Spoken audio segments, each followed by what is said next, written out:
The coffee hit my Armani suit like a declaration of war, dark, cold, and utterly deliberate.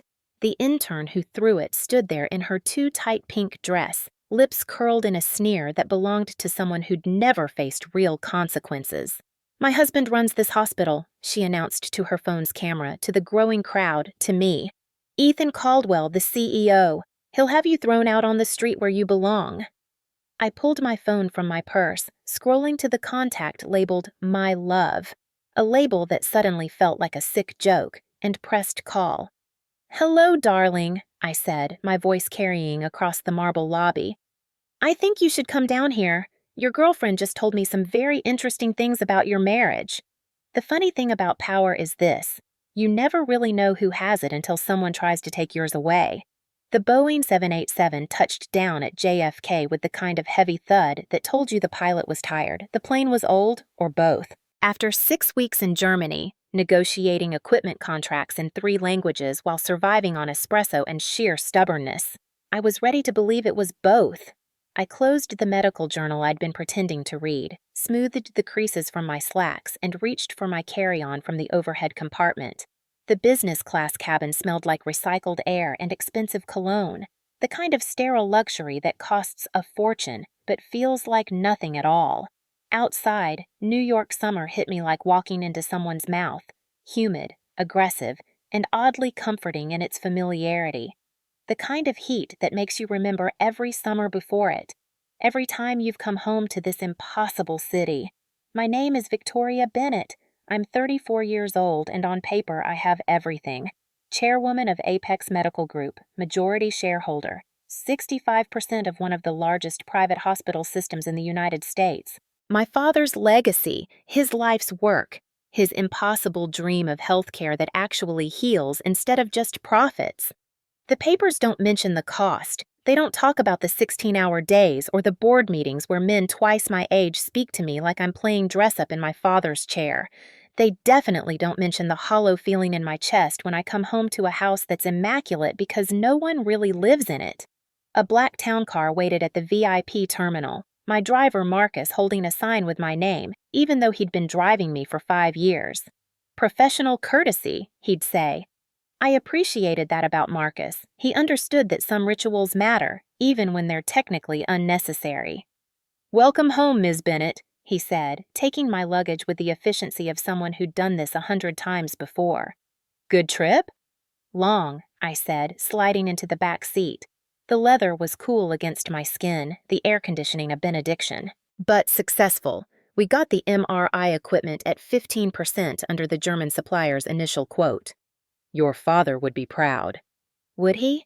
I stared out the window as we merged onto the Van Wyck Expressway, watching Queens slide past in a blur of billboards and brake lights. My father had been dead for 18 months, and I still didn't know if I was honoring his legacy or just wearing it like borrowed clothes that didn't quite fit. I pulled out my phone, scrolling through 6 weeks of messages I'd been too busy to fully process. Most were work. Budget reports, staffing issues, the daily fires that burn through any large organization. But buried in there were messages from Ethan, my husband, the man who currently sat in the CEO's chair I'd given him. Ethan, 5 weeks ago. "Miss you. Hospital's running smooth. Don't worry about anything." Ethan, 4 weeks ago. "Board meeting went great. They're impressed with Q2 numbers." Ethan, 3 weeks ago. "Can't talk today, back-to-back meetings. Call you tomorrow?" Ethan, 2 weeks ago.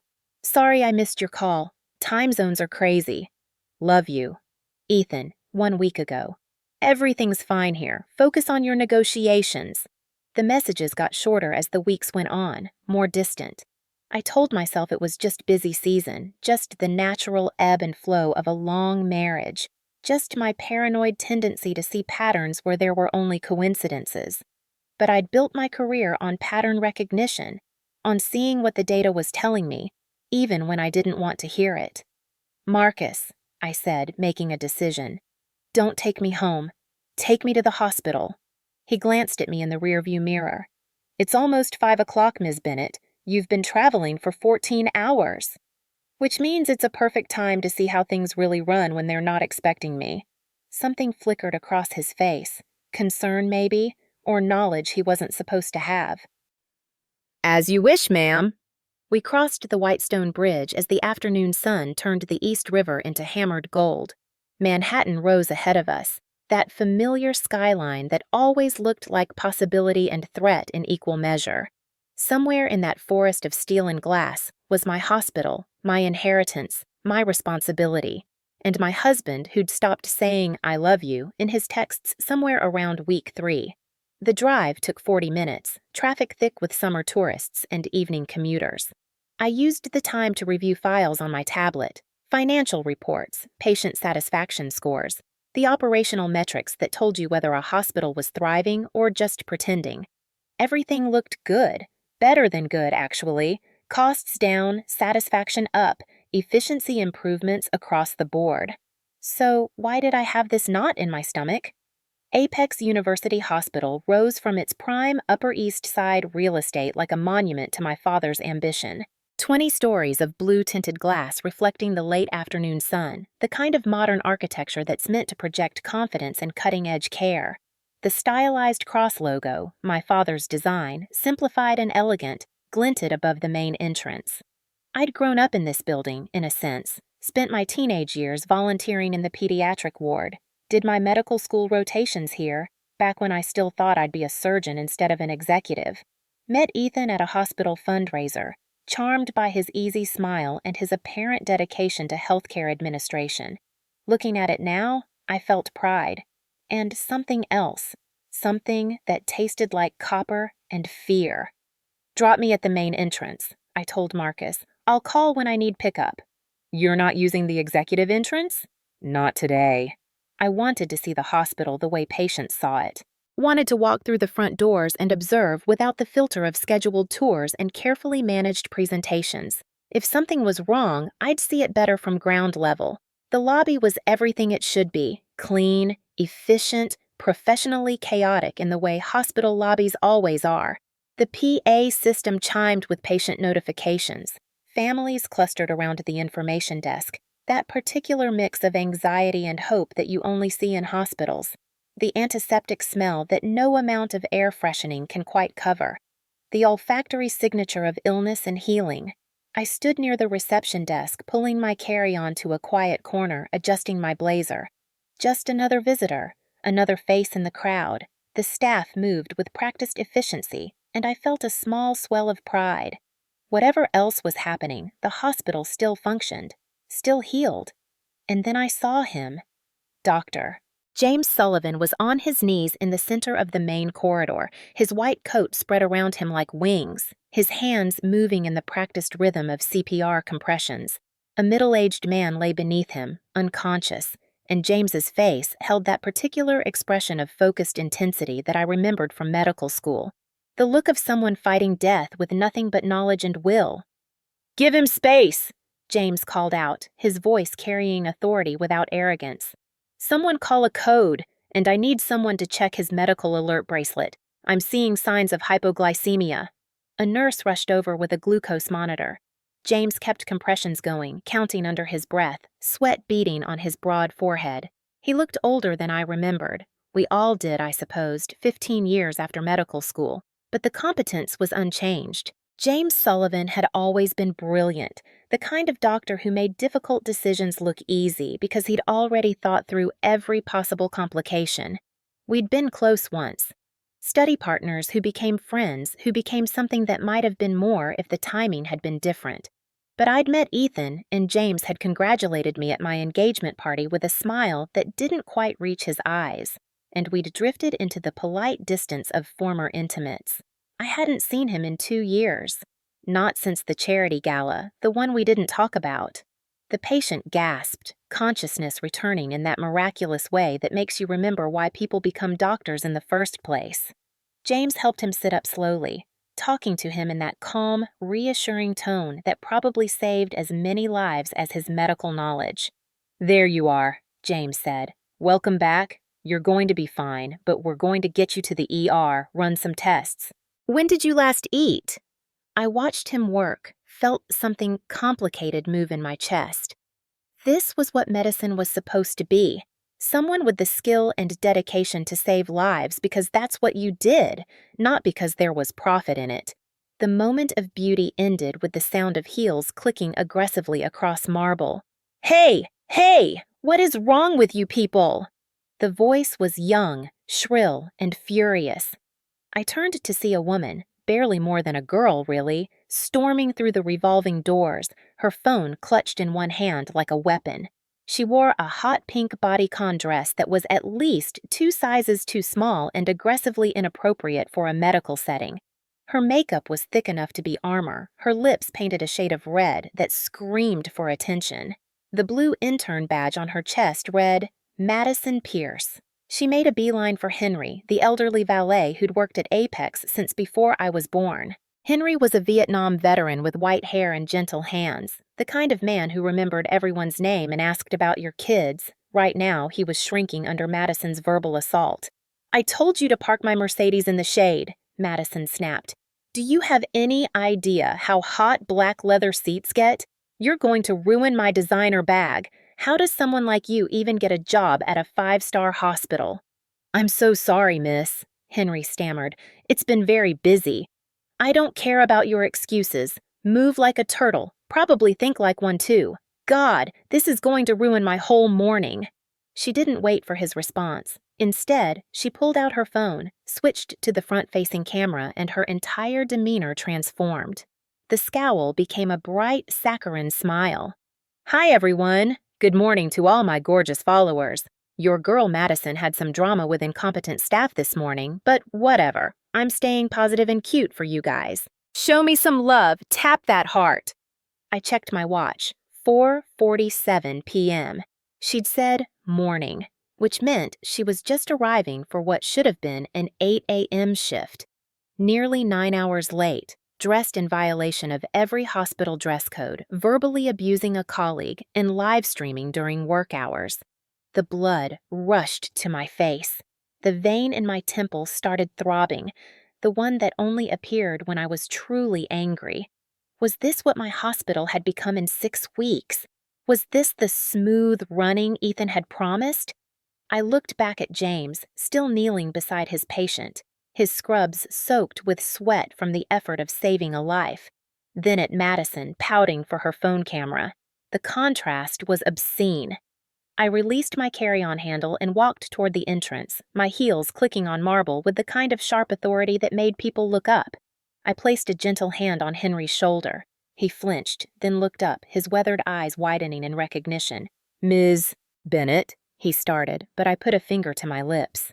Not yet. I wanted to see how this played out. I turned to Madison, who was still absorbed in her phone, angling it to catch her good side. Excuse me, I said. My voice was quiet, but it carried, the kind of voice that expected to be heard. This is a hospital, not a social media studio, and you're creating a disturbance. Madison looked up, annoyed at the interruption. Her eyes swept over me. Cream-colored suit, minimal jewelry, probably looking rumpled and tired after 14 hours of travel. In her carefully curated world of filters and followers, I probably registered as exactly what she said next. And who are you? Some random Karen who needs to mind her own business. She waved her hand dismissively, the gesture of someone who'd never been told no. I'm reprimanding my employee. If you've got nothing better to do, go sit down somewhere. She raised her phone again and I saw the live view counter. 2,847 people watching. Great. An audience. Look at this, everyone, Madison said, pushing the camera toward my face. My day is already ruined by some bitter old lady. Probably got dumped by her husband. Life's a mess, so she comes here to start trouble. Poor Madison, getting bullied even at work. The casual cruelty of it took my breath away for a second. Not because it hurt. I'd faced down boardrooms full of hostile men. One girl's insults barely registered. But because of what it said about the culture here, about what she thought she could get away with. Put the phone down, I said, my voice dropping into a register I usually reserved for terminating executives. Now? Ooh, are you threatening me? Madison's eyes widened in performative shock. She turned the camera back on herself. Everyone, you see this? She's threatening me. Should I call security? I'm asking you to respect hospital regulations and the dignity of your colleagues. If you continue to film without permission and insult staff members, I will have security escort you out and file a formal complaint. Something flickered across Madison's face. Uncertainty, maybe, or the first hint that this wasn't going according to her script. But she'd committed to the performance, and her audience was watching. What happened next, I genuinely didn't see coming. Madison turned, pretending to adjust her dress, but her elbow came up fast and deliberate. The large iced coffee in her other hand, Starbucks Venti, extra ice, hit me square in the chest. The cold was shocking. The coffee spread across my cream Armani suit like ink in water, soaking through to my skin. The smell, sweet, artificial vanilla, filled my nostrils. The liquid dripped onto the floor, forming a dark puddle at my feet. This suit had been my father's last birthday gift to me. He'd had it custom-made in Milan, had the interior monogrammed with his handwriting. For my Victoria, who makes me proud every day. Now it was ruined by this calculated act of petty cruelty. Before I could react, Madison burst into theatrical tears. "Oh my God!" she wailed, loud enough to echo through the entire lobby. "What did you do? You pushed me! You assaulted me!" She sobbed into her phone, glancing at the screen to make sure she was still in frame.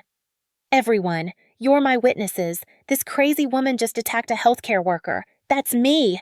I'm a healthcare worker!" She clutched at her dress, where a few drops of coffee had splattered. "This dress was a gift from my baby. Custom made, like $2,000. It's ruined. How am I supposed to get this stain out?" A murmur went through the growing crowd. People who hadn't seen what actually happened looked at me with confusion, some with disapproval. Phones came out, more cameras, more witnesses to a narrative Madison was controlling. She stepped closer to me, close enough that her next words were only for my ears. "You better apologize right now and pay for this dress," she hissed, her tears magically drying. "Do you have any idea who my boyfriend is? Ethan Caldwell, the CEO of this entire hospital. He runs this place. He can fire anyone, blacklist anyone. You mess with me, you mess with him." The words hit harder than the coffee. Ethan, my husband, CEO, because I'd given him that position, thinking I was supporting his career, thinking we were partners. Since when did he have a girlfriend who threw his name around like a weapon? I looked at the coffee stain spreading across my suit, then back at Madison's triumphant face. Instead of the explosion of rage she was probably expecting, I felt something else. A strange, cold clarity.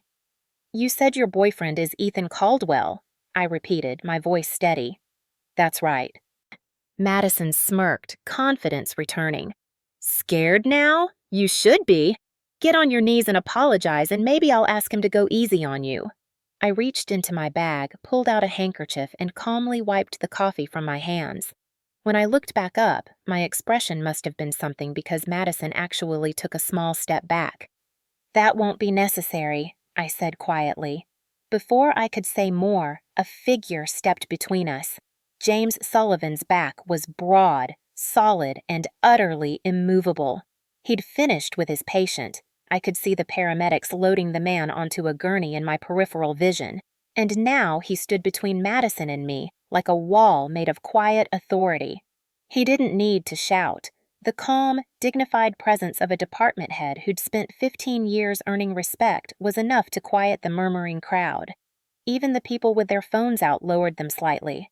James glanced at the coffee stain on my suit. Something flickered in his eyes. Pain, anger, recognition. He knew this suit. He'd been there when my father gave it to me, at that last birthday dinner none of us knew would be the last. Then he turned to Madison, and his expression went arctic. "Miss Pierce," he said, his voice low and controlled. Each word was articulated with surgical precision. "Why are you causing a disturbance in the main lobby?" Madison's confidence wavered for a second when she saw who was speaking. Dr. Sullivan was head of cardiothoracic surgery, one of the most respected physicians at Apex. But she recovered quickly, banking on the power she thought she had.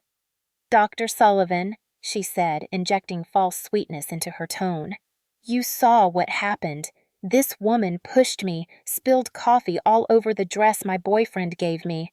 I'm live streaming to expose these rude, violent people.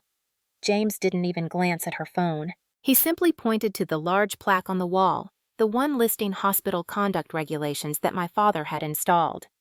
Please read aloud for me, he said. Rule number 1. Madison's mouth opened, then closed. Rule number 1, James repeated.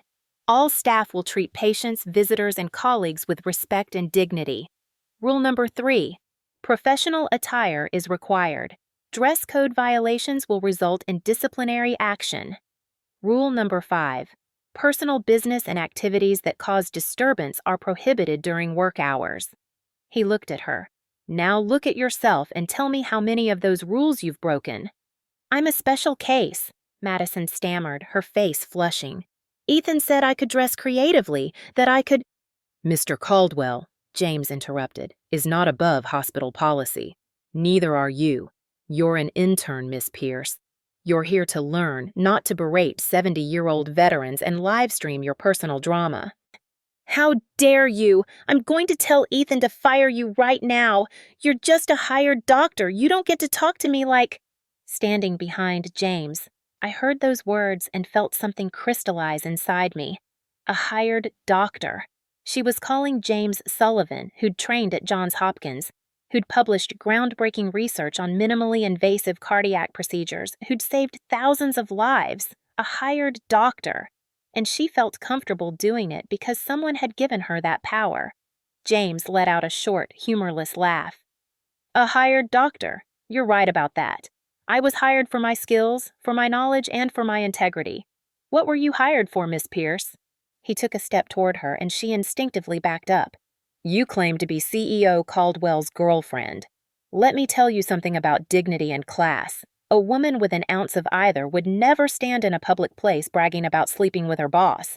And she certainly wouldn't abuse elderly colleagues. The crowd's murmur had shifted. The cameras were now pointed at Madison, and the comments on her live stream, I could see them scrolling past on her phone, had turned.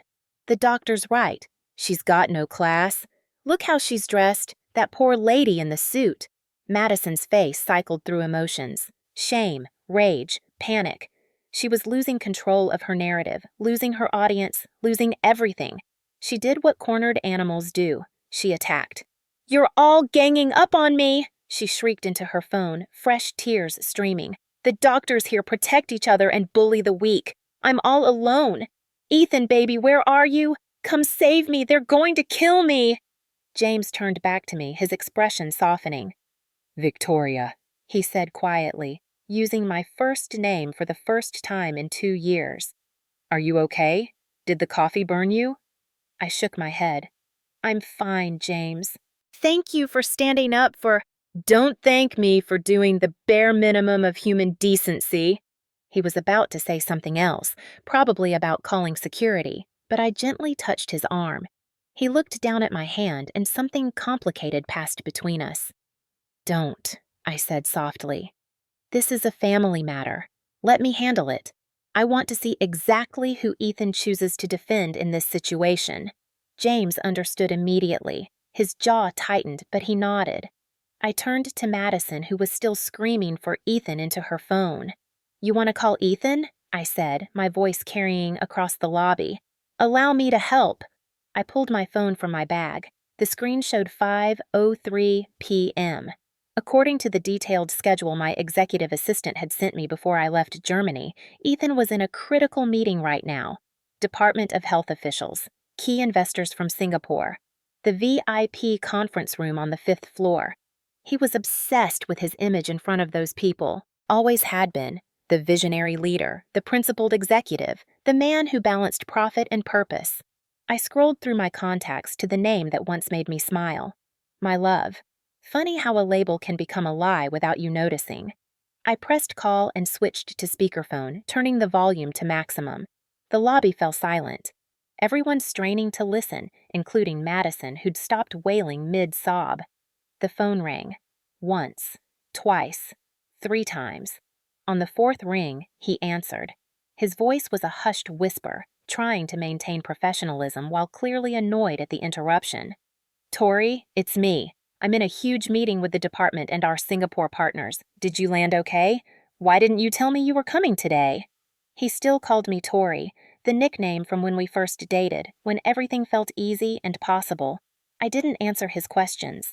You're in a meeting? I asked, my voice cold enough to freeze vodka. A very important one, honey. I really can't talk right now. Why don't you go home and rest? Take a bath. I'll be home around 8 and we can... You don't need to come home, Ethan. I cut him off, all pretense of civility gone. You need to come down to the main lobby, right now. What? The lobby? Tori, I told you I'm in the middle of presenting Q3 results. The Secretary of Health is literally sitting across from me. Can this wait? No. My voice rose, the fury I'd been controlling finally breaking through. It cannot wait. Get down here immediately and meet your girlfriend. The one who just threw coffee on me. The one who's threatening to have me thrown out of the hospital my father built. The one who calls herself your wife. Dead silence on the other end. In that silence, I could hear background noise, the scrape of a chair, someone clearing their throat, a woman's voice asking if everything was all right. Ethan must have accidentally hit his own speakerphone button, or maybe the conference room was just that quiet. Either way, my words had been heard by everyone in that meeting. Victoria, he said, and I heard the panic now, the please God no in his voice. What are you talking about? You're at the hospital? What girlfriend? You need to calm down. Calm down? I laughed, and it came out sharp and bitter. I've been calm for 6 weeks while you sent me increasingly distant text messages. I've been calm while you ran my hospital. I've been very, very calm, Ethan. But I'm done now. Across from me, Madison had gone pale. She recognized his voice, the fear in it. She was finally understanding that something had gone very, very wrong with her plan. You have 5 minutes, I said into the phone. Each word was precise, clear, final. If you are not in this lobby in 5 minutes, I will have Robert bring divorce papers directly to your conference room, and we can discuss your girlfriend and your management of hospital funds and a number of other interesting topics in front of the Secretary of Health and all your important Singapore investors. Tori, please. I hung up. The lobby was silent except for the hum of air conditioning and the distant chime of the PA system. All eyes were on me, the woman in the coffee-stained suit who'd just destroyed someone's world with a phone call. James stood beside me, arms crossed, a look of grim satisfaction on his face. He knew what was coming. He'd probably known something was wrong for a while now. Madison was trembling, her phone nearly slipping from her grasp. She stared at me with growing horror. Who? Her voice came out as a whisper. Who are you? I looked at her directly for the first time since the coffee incident. Really looked at her.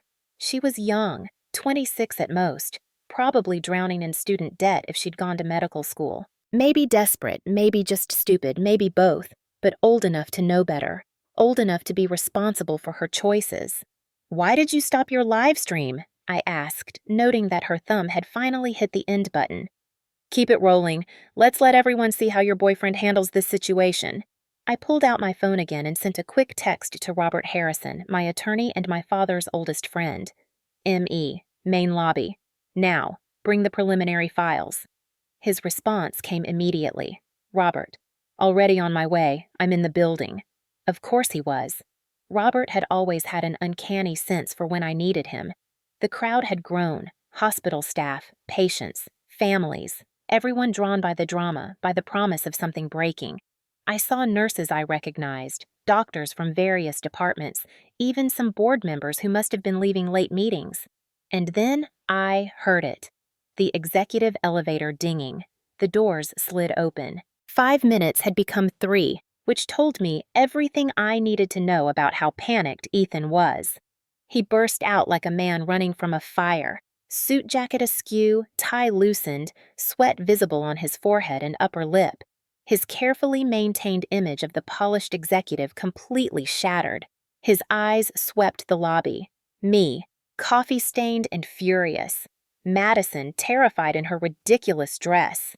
James, standing like a protective barrier. and dozens of people with cameras out, documenting everything. His face went through a series of expressions in rapid succession: confusion, recognition, panic, calculation, desperation.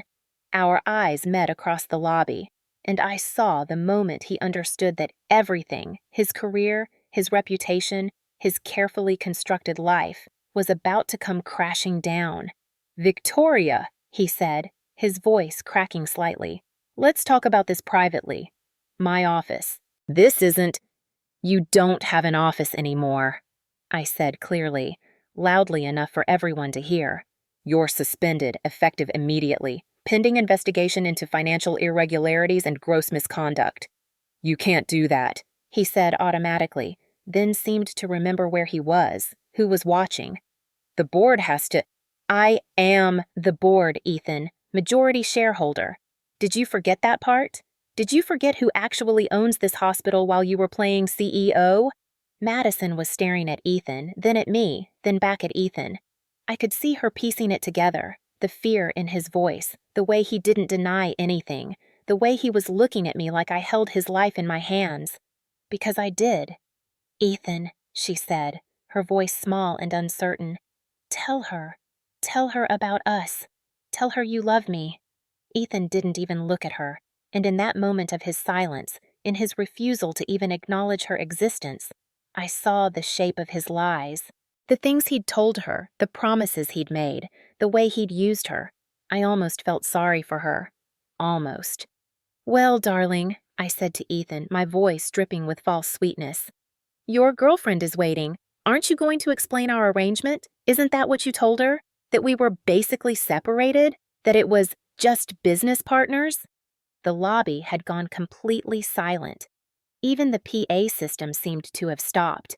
Ethan opened his mouth, closed it, opened it again, and in that moment of his speechless panic, I knew that everything I'd suspected, everything I'd been trying not to see, was true. My marriage was over, and the real reckoning was only just beginning. Ethan stood frozen in the lobby like a man who'd just realized he'd walked into the wrong room. Except this was his room, his hospital, his life, and there was no exit.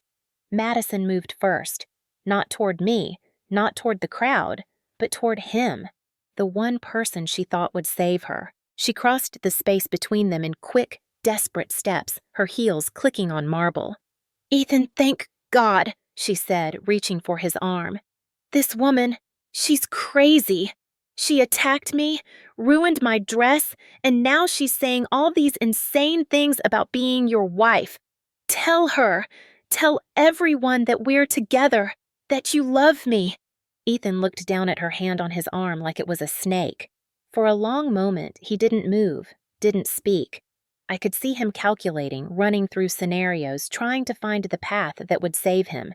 There wasn't one, but I was curious to see which lie he'd try first. "Madison," he said slowly, carefully, like he was talking to someone unstable. "I think there's been a misunderstanding. We should discuss this." "Misunderstanding?" Her voice went shrill. "You said your marriage was fake. You said you were only staying with her for the money. You said—" "That's enough." Ethan's voice cracked like a whip, cold and sharp. He pulled his arm away from her. "I don't know what delusions you've been entertaining, but I suggest you stop making a scene." I watched Madison's face crumble as she understood. He wasn't going to save her. He was going to sacrifice her to save himself. "You coward," I said, and Ethan's eyes snapped to mine. "At least have the integrity to own what you've done. Don't pretend she imagined everything." "Victoria, please." He took a step toward me, hands raised in a placating gesture. "Can we just talk? Privately? You're jet-lagged, you're upset, you're not thinking clearly." "I'm thinking very clearly. Probably for the first time in our entire marriage."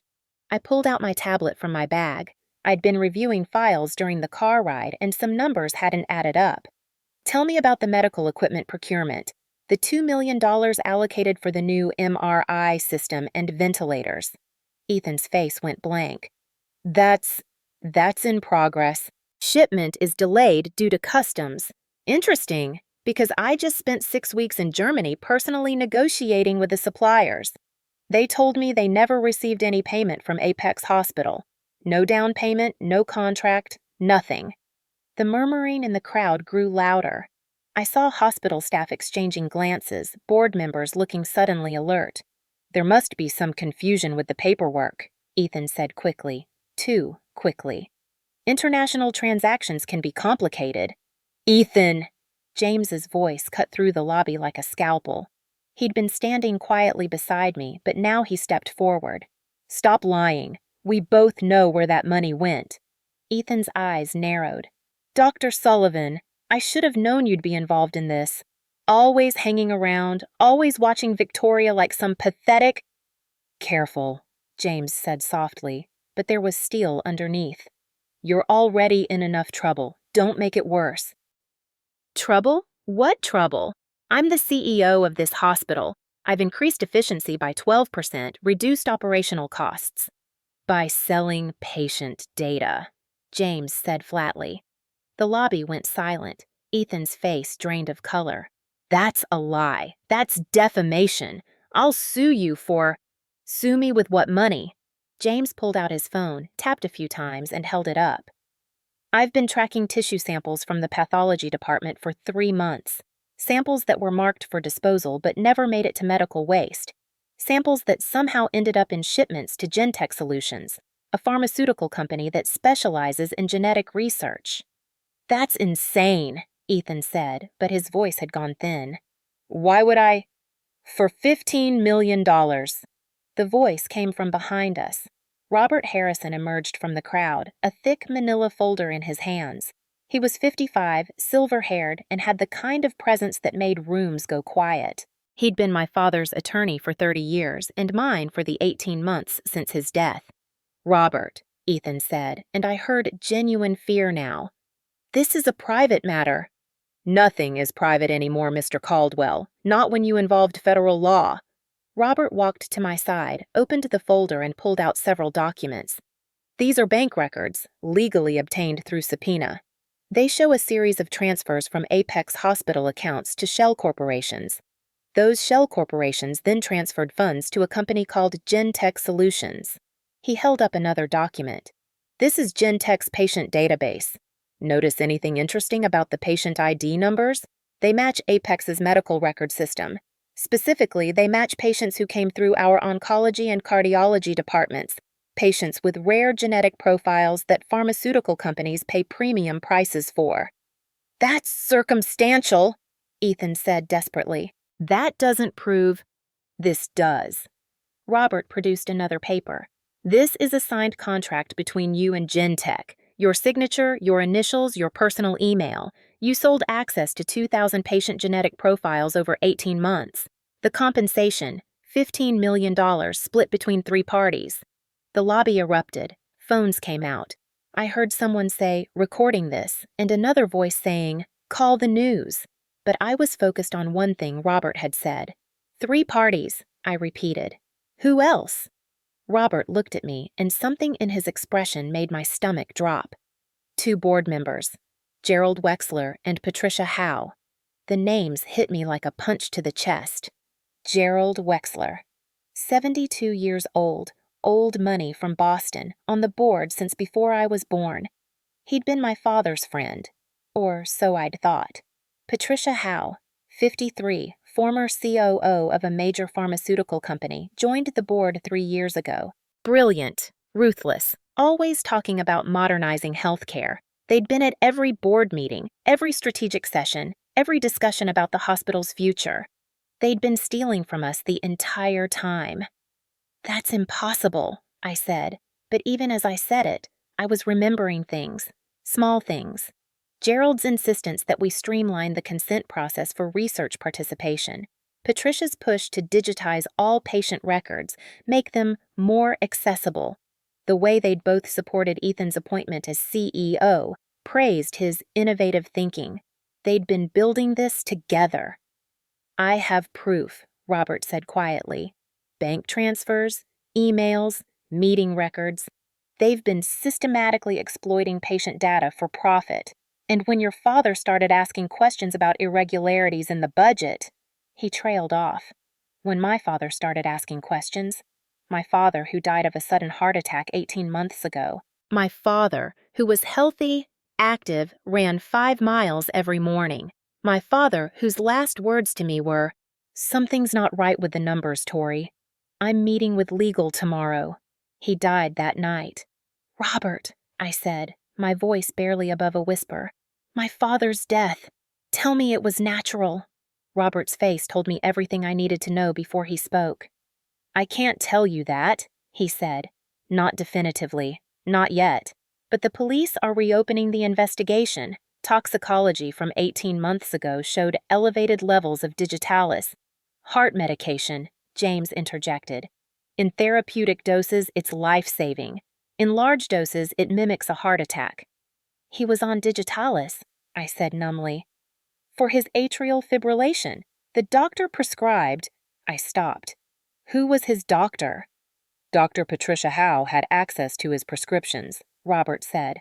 As a board member, she had medical oversight privileges. And the pharmacy records show his dosage was adjusted multiple times in the months before his death.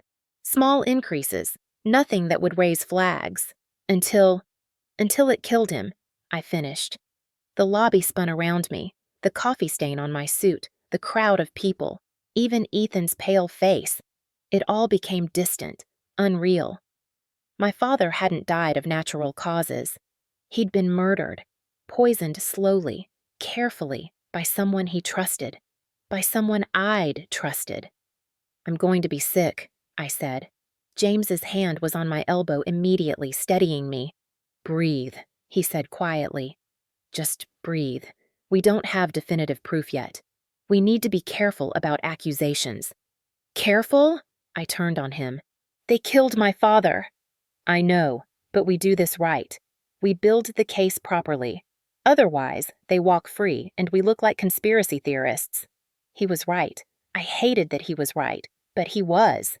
I looked at Ethan, who'd been silent through this entire exchange. He was backing away slowly, like he could just disappear into the crowd. "Did you know?" I asked him. "About my father?" "No." His response was immediate, too immediate. "God, Victoria, no. I would never. I didn't even know Gerald and Patricia were involved until after your father died. They approached me with the Gentech deal, said it was already in motion, that I could either participate or—" He stopped. "Or what?" "Or they'd make sure I was implicated anyway, frame me for everything." He laughed bitterly. "Looks like that happened regardless." "So you're a coward and a thief, but not a murderer," I said. "Congratulations. That'll look great on your prison intake form." Madison had been silent through all of this, but now she spoke up, her voice small and scared. "The condo. Ethan said the money was a loan. For my student debt. He made me sign papers. I thought—" She looked at me. "I didn't know it was stolen." "Let me see the papers," Robert said.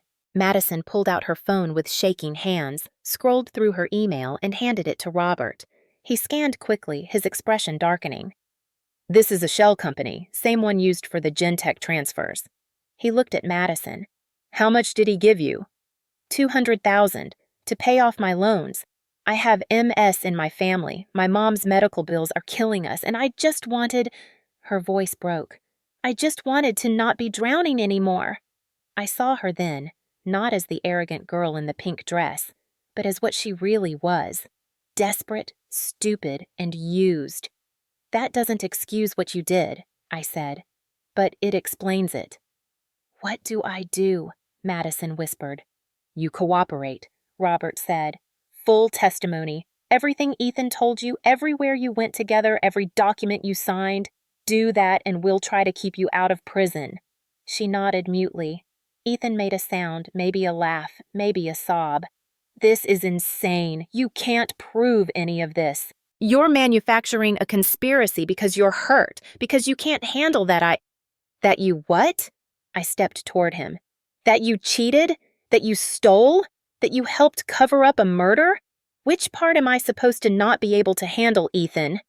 "I didn't know about your father," he was shouting now. I didn't know, and when you found out, you kept stealing. You kept the secret. You let murderers walk free so you could keep your position and your money and your mistress. My voice was cold, clinical. That makes you complicit. Security had arrived, 2 guards, looking uncertain about what to do in this situation. Escort Mr. Caldwell to his office, I said. He's to collect his personal belongings only.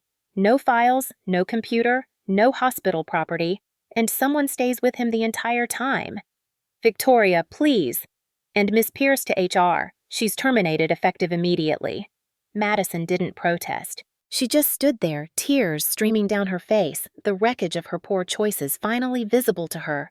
Robert, I said, call the FBI, wire fraud, HIPAA violations, and let's explore whether we have enough for a murder investigation. Already done, Robert said. They're on their way.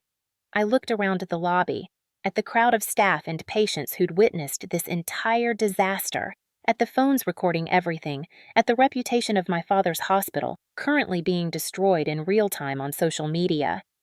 We need to do damage control, I said. Schedule an emergency board meeting, 1 hour. Get everyone there. Victoria, James said quietly. You should rest. You've been traveling for 14 hours. You just found out. I'll rest when this is over. Right now, we have a hospital to save. I looked at him. I'm appointing you interim CEO, effective immediately. James blinked. I'm a surgeon, not an administrator. You're someone I trust. Right now, that's worth more than any MBA. The security office was cramped, windowless, and smelled like stale coffee and electronics. Marcus Chin, head of security, had been with Apex for 20 years. He had the weathered face of someone who'd seen everything and the calm demeanor of someone who didn't panic easily.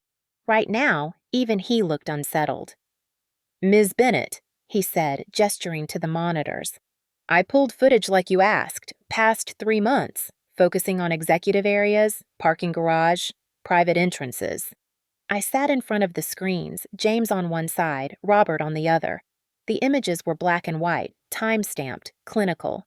Marcus clicked through files. This is from 2 months ago, executive parking level. The footage showed Ethan's black Mercedes pulling into his reserved spot. He got out, walked around to open the passenger door. Madison emerged, laughing, adjusting her dress. They kissed, not a quick peck, but the kind of kiss that told a story. Next one, I said, my voice flat. More footage, different dates. Ethan and Madison in the parking garage, entering his office building through the private entrance at 6 a.m., leaving together at midnight. But then Marcus clicked to a different file, and my attention sharpened. This is from 6 weeks ago, Marcus said. 2 weeks after you left for Germany. The footage showed Ethan in the parking garage, but not with Madison.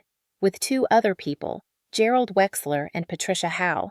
They stood between cars, clearly trying to stay out of sight of the main cameras. But Marcus had installed additional cameras after a series of car break-ins, and they caught everything. Can you get audio? I asked. No audio in the garage. Fire code issue with the wiring, but watch what happens. Ethan opened his trunk. Inside were several boxes. Medical waste disposal size marked with biohazard symbols. Those should be incinerated, James said, leaning forward. Medical waste goes straight to the disposal facility. It never leaves the building in executive vehicles. Exactly, Marcus said. And watch this. Gerald took one of the boxes, carried it to his own car. Patricia took another. They were dividing something between them. Tissue samples, I said. They're dividing the stolen tissue samples. Marcus nodded. I documented 12 similar incidents over 3 months. Always late evening. Always these 3. Why didn't you report this? Robert asked. Marcus looked uncomfortable. I did, to Mr. Caldwell. He told me it was a special research project, approved by the board, and that I should keep it confidential. I didn't question it because... He trailed off. Because he was the CEO, I finished. And you assumed he had authority. I'm sorry, Ms. Bennett. Don't be. You're the reason we have evidence now. I turned to Robert. Is this enough? For criminal charges?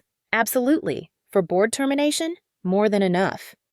James was still studying the screens. Go back to the earlier footage, the one from 2 months ago. Marcus clicked back. James pointed to the timestamp. 2:47 a.m. Why would they be moving samples in the middle of the night? Shipment schedules, Robert said, checking his notes. Gentech had regular pickups from a storage facility in Queens, every Thursday at 3 a.m. This is Wednesday night. They're loading for transfer. How long has this been going on? I asked. Robert flipped through his documentation. Based on financial records, at least 18 months. Possibly longer. 18 months, since right after my father died. Show me footage from before that, I said, before my father's death. Marcus looked uncertain. We only keep footage for 90 days unless there's an incident flagged. There was an incident, I said quietly. My father's death, that should have triggered a hold on all footage. Marcus's face went pale. It should have. But the order to retain footage has to come from the CEO, or board chair. And after your father died, Mr. Caldwell became acting CEO before you took over as board chair. He would have had the authority to delete evidence, James finished. We sat in silence, the implications settling over us like ash. They planned this, I said. They killed my father, installed Ethan as CEO, and immediately started covering their tracks. We can't prove the planning, Robert cautioned. Not without that footage, but we can prove everything that came after. I stood up. Then that's what we do. We build the case we can build. Marcus, I want copies of every file you have. Triple backup. Send one set to Robert, one to the FBI, and one to my personal server. Yes, ma'am. And Marcus, thank you for keeping these records, for being thorough. It matters. He nodded, looking relieved. We left the security office and headed toward the executive conference room. The board meeting was in 15 minutes, and I needed to prepare.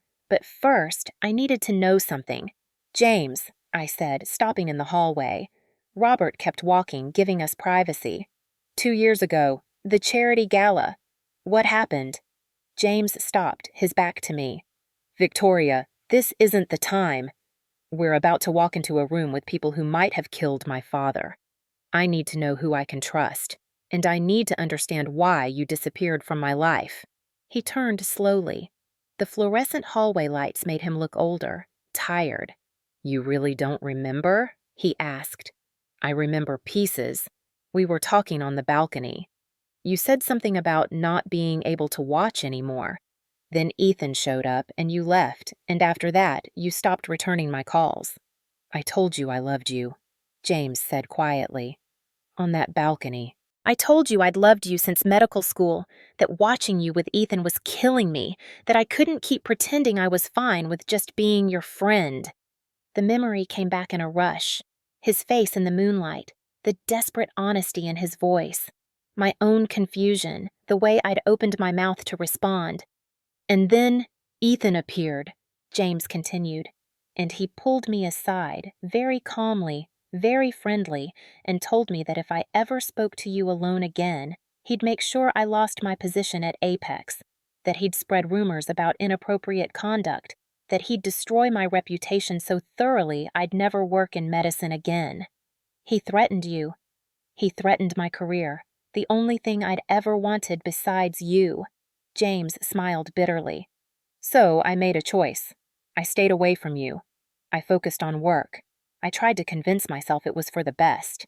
Why didn't you tell me? Because you loved him. Or I thought you did. And I didn't want to be the person who destroyed your marriage out of jealousy. He paused. Was I wrong?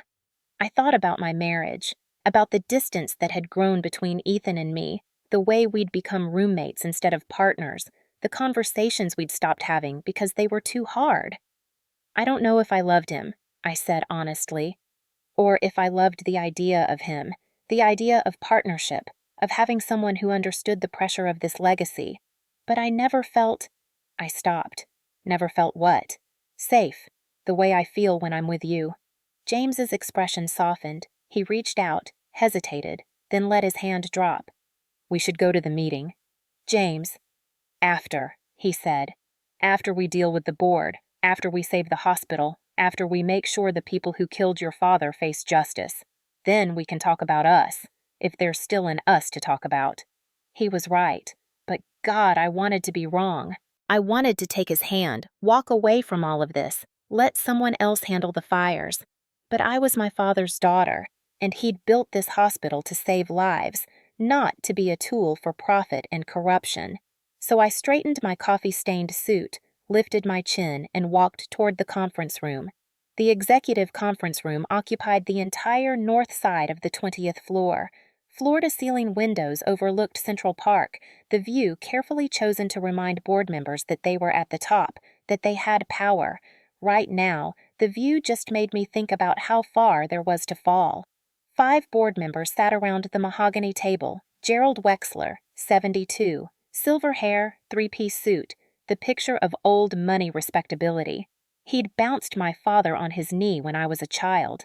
Patricia Howe, 53, sharp features, sharper mind, dressed in power red. She'd told me once that sentiment was the enemy of progress. Doctor. Eleanor Rhodes, 62, chief medical officer, practical scrubs under a white coat. Neutral, clinical, the kind of person who waited for all the data before making decisions. Thomas Park, 48, CFO, Korean American.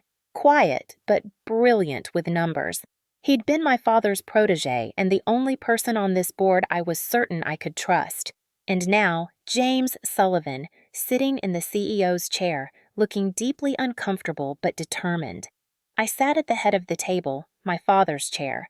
Robert stood behind me, 3 thick folders in front of him. "Thank you for coming on short notice," I said. My voice was steady, professional. "I'm calling this emergency session to address several critical issues regarding hospital management and potential criminal activity." Gerald spread his hands in a gesture of patient tolerance. "Victoria, dear, I understand you're upset about the situation in the lobby. Ethan's personal indiscretions are regrettable, but this isn't about Ethan's affair," I said. "This is about systemic theft, patient data exploitation, and probable murder." The room went silent. Patricia laughed. Actually laughed. "Murder? Victoria, grief can make us see conspiracies where there are none. Your father's death was tragic, but it was natural. His death was digitalis poisoning," I said flatly. "Toxicology is being re-examined. The police are opening a murder investigation." Eleanor sat up straighter. "I reviewed your father's autopsy personally. There was nothing suspicious." "Because you were looking at a heart attack," James said. "Digitalis poisoning mimics cardiac arrest perfectly. Without specific toxicology, it's invisible. And with his existing prescription, no one thought to question elevated levels." "This is speculation," Patricia said, but her face had gone carefully blank. "This is evidence." Robert opened the first folder. Bank records showing $15 million in unauthorized transfers from Apex Hospital accounts to shell corporations connected to Gentech Solutions. These transfers were authorized by CEO Ethan Caldwell and 2 board members, Gerald Wexler and Patricia Howe. He slid copies across the table. Eleanor and Thomas immediately started reading. Gerald didn't touch his copy. "That's circumstantial," Gerald said. "There are any number of reasons for complex corporate structures." "Like hiding the fact that you're selling patient genetic data?" I asked. "We have the Gentech database, 2,000 Apex patients, their DNA profiles, medical histories, genetic markers, all sold without consent, in violation of HIPAA, in violation of basic medical ethics." Thomas looked up from the documents, his face stricken. "This is real?" "Unfortunately," Robert said. He opened the second folder. "Security footage showing Mr. Caldwell, Mr. Wexler, and Miss Howe transferring biological samples from the hospital to personal vehicles. 12 documented incidents. Testimony from staff about missing tissue samples. And this," he pulled out a signed contract. "Agreement between Ethan Caldwell and Gentech Solutions, with provisions for payment distribution to 3 parties. Patricia stood up. "I don't have to listen to this witch hunt. Victoria, you're clearly having some kind of breakdown. Your marriage fell apart, and now you're lashing out, making wild accusations." "Sit down," I said quietly. "Excuse me?" "Sit down. You're suspended from this board pending criminal investigation." You don't get to walk out. Patricia's face flushed red. You can't suspend me. Board bylaws give the chair emergency powers in cases of gross misconduct. I'm exercising those powers. Sit down or security will escort you to a holding room until the FBI arrives. For a moment, I thought she'd refuse. But Robert pulled out his phone, one finger hovering over the screen, and Patricia slowly sank back into her chair. Gerald tried a different approach. Victoria, think about what you're doing. Your father and I built this hospital together. We went to Yale together. I was at your christening. Do you really think I'd betray him? Betray you? Yes, I said simply. Because you did. I was trying to save this hospital. Gerald's voice rose. Your father was stuck in the past, obsessed with charity care and medical ethics, while every hospital around us streamlined, modernized, found ways to stay profitable. We were bleeding money. So you sold patient data. I secured alternative revenue streams. Revenue that's kept this hospital running, kept staff employed, kept the doors open. Revenue built on exploitation, James said. You sold genetic information from minority patients, African American, Latino, Asian patients who trusted us with their care. And Gentech used that data to develop ethnicity-specific medications that they've been testing without proper clinical trials. Eleanor's face had gone white. Please, tell me you're joking. 12 patients died, James continued. Medication reactions that shouldn't have happened. They were given experimental drugs as part of personalized treatment plans. But there was no oversight, no informed consent, no safety protocols. He pulled out medical charts, slid them across the table. Mrs. Gloria Johnson, 53, breast cancer survivor, given an experimental cardiac medication, died of sudden arrhythmia. Mr. Robert Chen, 61, diabetes, given a new insulin formulation, died of hypoglycemic shock. Should I continue? Oh my God, Eleanor whispered. I signed off on some of these deaths, listed as complications from underlying conditions. Because you had no reason to suspect otherwise, James said. But look at the pattern. All patients who'd provided tissue samples, all enrolled in Gentech trials, all dead within 6 months. Thomas was frantically typing on his laptop. I'm seeing the payments now, buried in research and development accounts. $15 million over 18 months, but there's more. I'm finding earlier transactions, smaller amounts going back 3 years. 3 years. I did the math. That meant this started while my father was still alive. He knew, I said. My father found out, didn't he? Patricia laughed bitterly. Your father was going to destroy everything. 20 years of progress, of modernization, of making this hospital financially viable. He was going to shut down the Gentech partnership, report us to federal authorities, throw away millions in revenue because of his precious ethics. So, you killed him, I said. I saved this hospital, Patricia said. Your father would have bankrupted us with his idealism. Sometimes hard choices have to be made. The room erupted. Eleanor standing up, backing away. Thomas looking like he might be sick. James on his feet, rage on his face. Robert calmly pulled out his phone and pressed record. Ms. Howe, can you repeat that statement? Patricia realized what she'd said. That's not what I meant. You just confessed to murder, Robert said, in front of 5 witnesses, on recording. Gerald stood up, his chair scraping back. Patricia, stop talking. We need lawyers. We need to leave, Patricia said, moving toward the door. Security was already there. 2 guards, plus Marcus himself, blocking the exit. You're not going anywhere, I said. The FBI is in the building. They'll want to speak with both of you. This is illegal detention, Gerald blustered. Our lawyers will have this thrown out. Your lawyers can meet you at federal booking, Robert said. Wire fraud, HIPAA violations, conspiracy to commit murder. I'd start thinking about plea deals if I were you. Patricia turned to me, and for the first time I saw real fear in her eyes. Victoria, please. You don't understand the pressure, the impossible choices. The industry is changing. Ethics are a luxury we can't afford anymore. Ethics aren't a luxury, I said. They're the foundation. Without them, we're just businesses that happen to have access to sick people. Your father said the same thing, Patricia said softly. Right before I adjusted his prescription. The confession hung in the air like smoke. Eleanor made a sound. Grief, horror, rage. Thomas had his head in his hands. James looked at Patricia like she was something diseased. Take them, I said to security. Hold them until the FBI arrives. Gerald and Patricia were led out, their expensive shoes clicking on marble, their power and prestige reduced to the sound of handcuffs. The remaining three of us sat in silence. I need to call the medical examiner, Eleanor finally said. Review every death in the past 3 years, every patient who was in a Gentech trial. Do it, I said. Full audit. And Eleanor, I want to apologize for suspecting you. You had reason to suspect everyone. She stood up, looking older than she had an hour ago. I'll have a preliminary report by morning. The families deserve to know. She left. Thomas stayed, staring at his laptop screen. Thomas, I said, what is it? The money, he said quietly. I'm tracing it back. The earliest transactions I can find are from 32 months ago. Small amounts, trial runs. He looked up. Your father's medical records show his digitalis prescription was adjusted 32 months ago. His dosage increased gradually over months.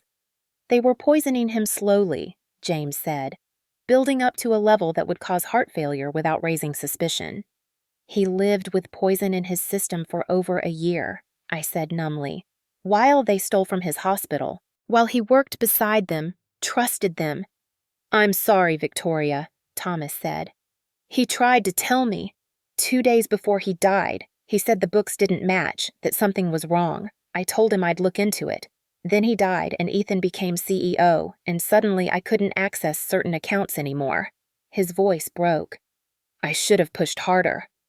You couldn't have known, I said. But I wondered, how many signs had there been? How many people had seen pieces of the conspiracy but not connected them? How long had my father known he was dying and not understood why? Robert's phone rang. He answered, spoke briefly, then looked at me. FBI is here. They want statements from all of us. Then let's give them statements. I stood up. Thomas, I need a full financial audit. Every account, every transaction going back 4 years. If there's more, I want to find it before the feds do. On it. And Thomas, you're acting CFO. Official appointment to be confirmed after this is over. He nodded, gathering his laptop. James and I were alone in the conference room. James walked to the windows, looked out at the park. The sun was setting, painting everything gold and amber. It should have been beautiful. Instead, it just felt like time passing, carrying us further from who we used to be. Your father would be proud of you, James said quietly. Would he? I just destroyed his board, exposed that his hospital was being used to exploit patients, revealed that his best friends killed him. You exposed the truth. That's what he would have wanted. I joined him at the window. Below, New York went about its business, oblivious to the earthquake happening in this building. James, about what you said, at the gala, about loving me. Victoria, you don't have to. Let me finish. I took a breath. I didn't respond that night because I was terrified. Terrified of what it meant, that hearing you say it felt like coming home. Terrified that my marriage was a mistake I'd compounded by giving Ethan control of my father's legacy. Terrified that if I admitted I felt something for you, everything I'd built would collapse. And now? His voice was careful. Now it's collapsed anyway. My marriage is over. My board is corrupt. My father was murdered. Everything I thought I knew was wrong. I turned to face him. But you've been honest. You stood up when I needed someone. You investigated when something felt wrong. You've been the only constant thing in this disaster. I'm not perfect, Tori. I should have told you about the tissue samples months ago. I should have pushed harder on the investigation. You did what you could within the constraints you had. That's all any of us can do. James looked at me, and I saw everything in his eyes. 15 years of friendship, 2 years of painful distance. Hope that maybe, finally, there could be something more. I need time, I said. My divorce isn't even filed yet. The investigation will take months. The hospital needs stability. not drama about the chairwoman and the new CEO. I know. But when this is over, when the dust settles, when I've figured out who I am without Ethan, without this crisis. I reached out, took his hand. Ask me to dinner, as a woman, not a chairwoman. His hand tightened on mine. I'll wait. I've waited 15 years. I can wait a little longer. Thank you. For what? For being you, for seeing me, for not giving up. A knock on the door interrupted us. Robert stuck his head in. FB, I wants you both. They're setting up in the boardroom. We'll be right there, I said. Robert started to close the door, then paused. Victoria? For what it's worth, your father knew. About you and James. He told me once that he hoped you'd figure it out eventually. He never said anything to me. No, he wanted you to choose for yourself, not because he pushed you. Robert smiled sadly. He was right about most things. Terrible at timing, but right about the big stuff. After he left, James and I stood there, still holding hands. Your father knew, James said wonderingly. Apparently, everyone knew except us. Or we knew and were too scared to admit it. Probably that. We let go simultaneously, the moment passing, reality reasserting itself. There was work to do, statements to give, a hospital to save. But as we walked toward the boardroom, I felt something I hadn't felt in months. Hope. Not the naive hope of someone who thought everything would be fine, but the hard-won hope of someone who'd survived the fire and realized she was stronger than the flames. The FBI agents were waiting. So were the questions, the investigations, the long process of justice. But I was ready. My father had built this hospital to heal. I would honor that by making it right. No matter how long it took, no matter what it cost, that was my father's legacy, and it was mine. The FBI interview lasted 3 hours. 3 hours of clinical questions, recorded statements, documents reviewed and tagged as evidence. By the time they released me, it was past midnight, and my phone had exploded with notifications. I sat in the back of Marcus's town car, scrolling through the wreckage of my public life. Apex Hospital scandal was trending on Twitter. Over 47,000 tweets in the past 6 hours. New York Post. Hospital heiress in lobby meltdown. Throws CEO, husband out over affair. Daily News. Catfight at Apex. Billionaire wife. Versus. Pretty intern. Who's the real villain? TMZ. Exclusive. Video shows hospital chairwoman attacking young employee. The video had been edited, of course. Someone, probably hired by Ethan or Gerald, had taken Madison's live stream and cut it down to the worst possible narrative. They'd removed the parts where Madison berated Henry, where she bragged about her connections, where she deliberately spilled the coffee. What remained was me looking stern and angry, Madison crying, and Ethan on his knees begging. The headline, Ice Queen CEO destroys husband's career over jealousy. The comments were a sewer. Look at her face, cold as hell. Poor guy. That intern is like 25 and gorgeous. Can you blame him? Rich women think they can destroy anyone who threatens them.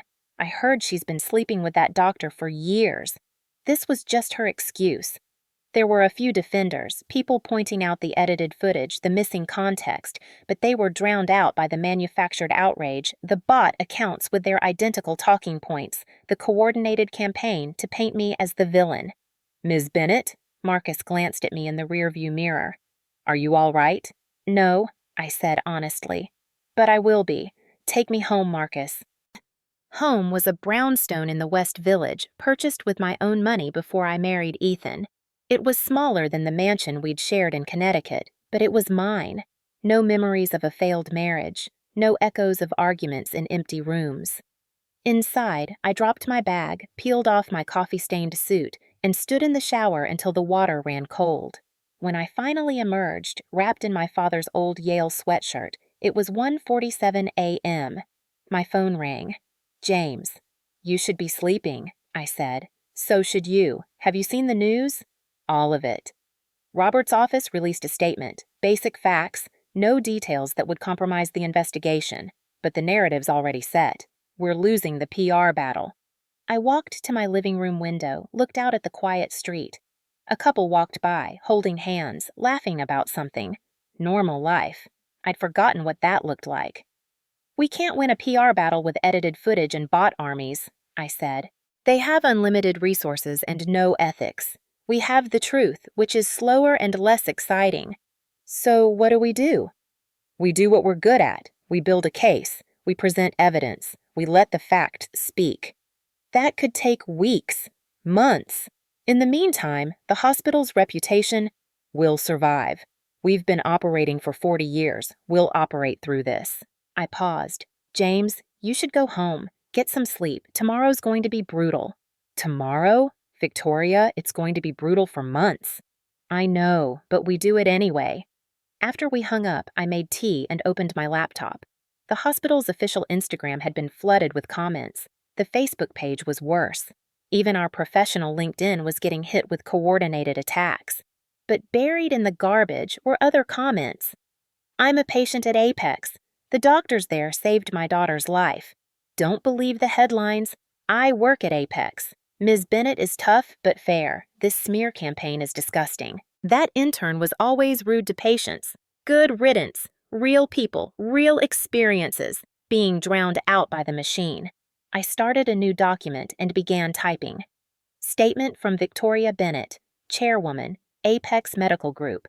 I will not respond to speculation about my personal life. That is between my soon-to-be ex-husband and myself. But I will respond to allegations about Apex Hospital. Over the past 18 months, a conspiracy involving my husband, CEO Ethan Caldwell, and 2 board members has systematically exploited patient data for profit. 2,000 patients had their genetic information sold without consent to pharmaceutical companies. 12 patients died as a result of experimental medications administered without proper oversight. My father, Dr. Richard Bennett, discovered this conspiracy. He was murdered for it. I have provided all evidence to the FBI. Criminal charges are pending. To the families affected, I am sorry, I failed you. My hospital failed you. We will spend years making this right. To the staff at Apex, thank you for your dedication. This scandal does not reflect your ethics or your care. To the public, judge us by our actions, not by edited videos and manufactured outrage. Apex Hospital will survive this. We will be better for it. That is my promise. That is my father's legacy." I read it over 3 times, then sent it to Robert. His response came 30 seconds later. "Don't publish this. Not yet. You'll make yourself a target." Me.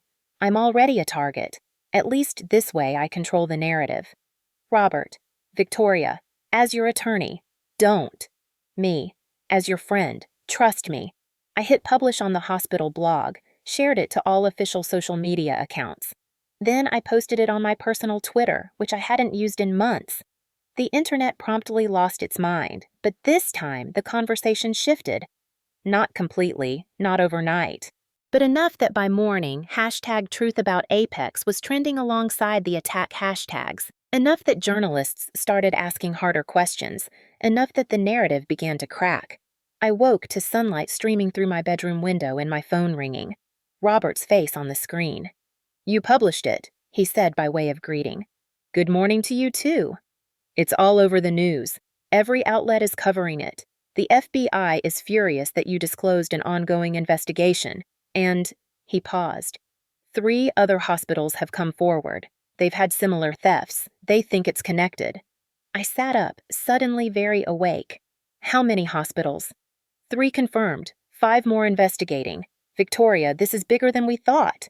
Gentech wasn't just working with Apex. They built a network. Do we know who's behind Gentech?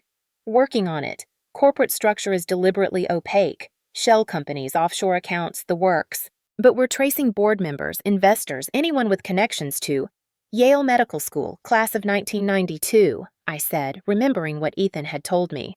How did you? Never mind. Yes, we're looking at Yale alumni from that year. About 200 medical graduates, but cross-referencing with pharmaceutical industry connections narrows it to about 30. Find him, Robert. We will. In the meantime, I need you to come to my office. We have work to do. Robert's law office occupied 3 floors of a building in Midtown. His conference room had been transformed into a war room, whiteboards covered with flowcharts, documents spread across every surface, 3 paralegals working at laptops. James was already there, looking like he'd slept in his clothes. He probably had. "Morning," he said, handing me coffee. "Thomas sent over the complete financial audit. It's extensive." Thomas himself appeared on a video screen, his home office visible behind him. "Extensive is an understatement. I found transactions going back 4 years. The total is closer to 30 million, not 15. 30 million in patient data theft," I said numbly. "And that's just Apex. If the other hospitals are seeing similar numbers..." Thomas's expression was grim. "We're looking at a potential $100 million operation." "Follow the money," Robert said. "Every dollar, every transaction. Someone at the top is coordinating this." Eleanor joined us via video from the hospital. She looked like she hadn't slept at all. I reviewed patient deaths. We found 17 that matched the pattern. 17 patients who were in Gen Tech trials, who died of complications that now look suspicious. Their families deserve to know. "They will," I said. "We're going to contact every single one, personally." "That's not standard protocol," Eleanor said. "Usually we'd have the legal team. These families trusted us with their loved ones. We owe them more than a form letter from a lawyer. We tell them face to face. We apologize face to face. We answer their questions, no matter how hard." Eleanor nodded slowly. "That's going to be painful." "Good. It should be." Over the next 6 days, we worked 18-hour days building the case. Day 1, Thomas traced shell companies, found 3 additional accounts Ethan had hidden, discovered Gerald had been siphoning funds for 3 years, not 2. Day 2, Eleanor completed the medical review. 19 suspicious deaths, not 17. All patients of color, all with rare genetic markers, all enrolled in what they thought were cutting-edge personalized treatments. Day 3, I visited the first family. Mrs. Gloria Johnson's daughter, Tamara, invited me into her Crown Heights apartment. We sat in her living room, surrounded by photos of a vibrant woman who'd survived breast cancer only to die of a sudden heart complication. "Why are you here?" Tamara asked. "Because we failed your mother. Because the hospital she trusted was experimenting on her without her knowledge. Because she died for someone else's profit, and you deserve to know." Tamara didn't cry. She just sat there, very still, and said, "I knew something was wrong. The doctors kept saying it was just complications, but Mom was doing so well. Then suddenly she wasn't. I'm sorry. Those words don't fix anything, but I'm sorry. What are you going to do about it?" "I'm going to make sure the people responsible go to prison, and I'm going to make sure this never happens again." "You can't bring her back." "No, but I can make her death mean something." I visited 17 more families over the next 3 days. Each conversation was harder than the last. Each story of loss, of suspicions dismissed, of trust betrayed, cut deeper. But I owed them this. I owed them witness. I owed them acknowledgement. Day 4, Madison Pierce came to Robert's office with her attorney. She'd cooperated fully with the FBI, turning over emails, texts, financial records, everything. "I want to testify," she said. "At the press conference. I want to tell people what I did." "That's not advisable," her attorney said. "Anything you say publicly can be used against you." "I already gave the FBI everything. What else can they use?" Madison looked at me. "I need to do this. I need people to know I'm sorry." "You'll be crucified," I said honestly. "The internet doesn't forgive. You'll be the gold digger intern forever." "Maybe, but at least I'll be honest about it." I looked at Robert, who shrugged. "Her choice." "All right," I said to Madison. "You can speak. But we prepare you. We practice. You don't go up there and fall apart." "I won't fall apart." "You will. Everyone does. But we'll get you through it." Day 5. The medical examiner's office completed the toxicology review of my father's remains. The report was definitive: digitalis poisoning, administered over 12 to 14 months. The dosage had been gradually increased, then spiked dramatically in the final week. Patricia Howe's DNA was found on his prescription bottle. She'd been arrested at her Park Avenue apartment, but her lawyer had her out on bail within 6 hours. Gerald Wexler was also out on bail, already giving interviews to friendly media outlets about how this was all a tragic misunderstanding. Ethan remained in custody, bail hearings scheduled for next week. His attorney had called me twice, asking if I'd consider speaking on his behalf. I'd blocked the number. Day 6, Robert's investigators identified the man behind Gentech, Dr. Lawrence Sterling, Yale Medical School, class of 1992, former advisor to 3 pharmaceutical companies, former consultant to the Department of Health and Human Services. He'd built a network of 15 hospitals, all stealing patient data, all funneling it to Gentech for research that violated every ethical guideline in existence. He's untouchable, Robert said. Political connections, wealth. He's been building this for over a decade. Nobody's untouchable, I said. We just need to build a case that's airtight. That could take months. Then we take months. But we didn't have months. Not before the press conference. The decision to hold a press conference came on day 6 when Gerald Wexler went on 60 Minutes and called me an emotionally unstable woman using her father's death to destroy innocent men. I watched the interview in Robert's conference room, James beside me, both of us seething.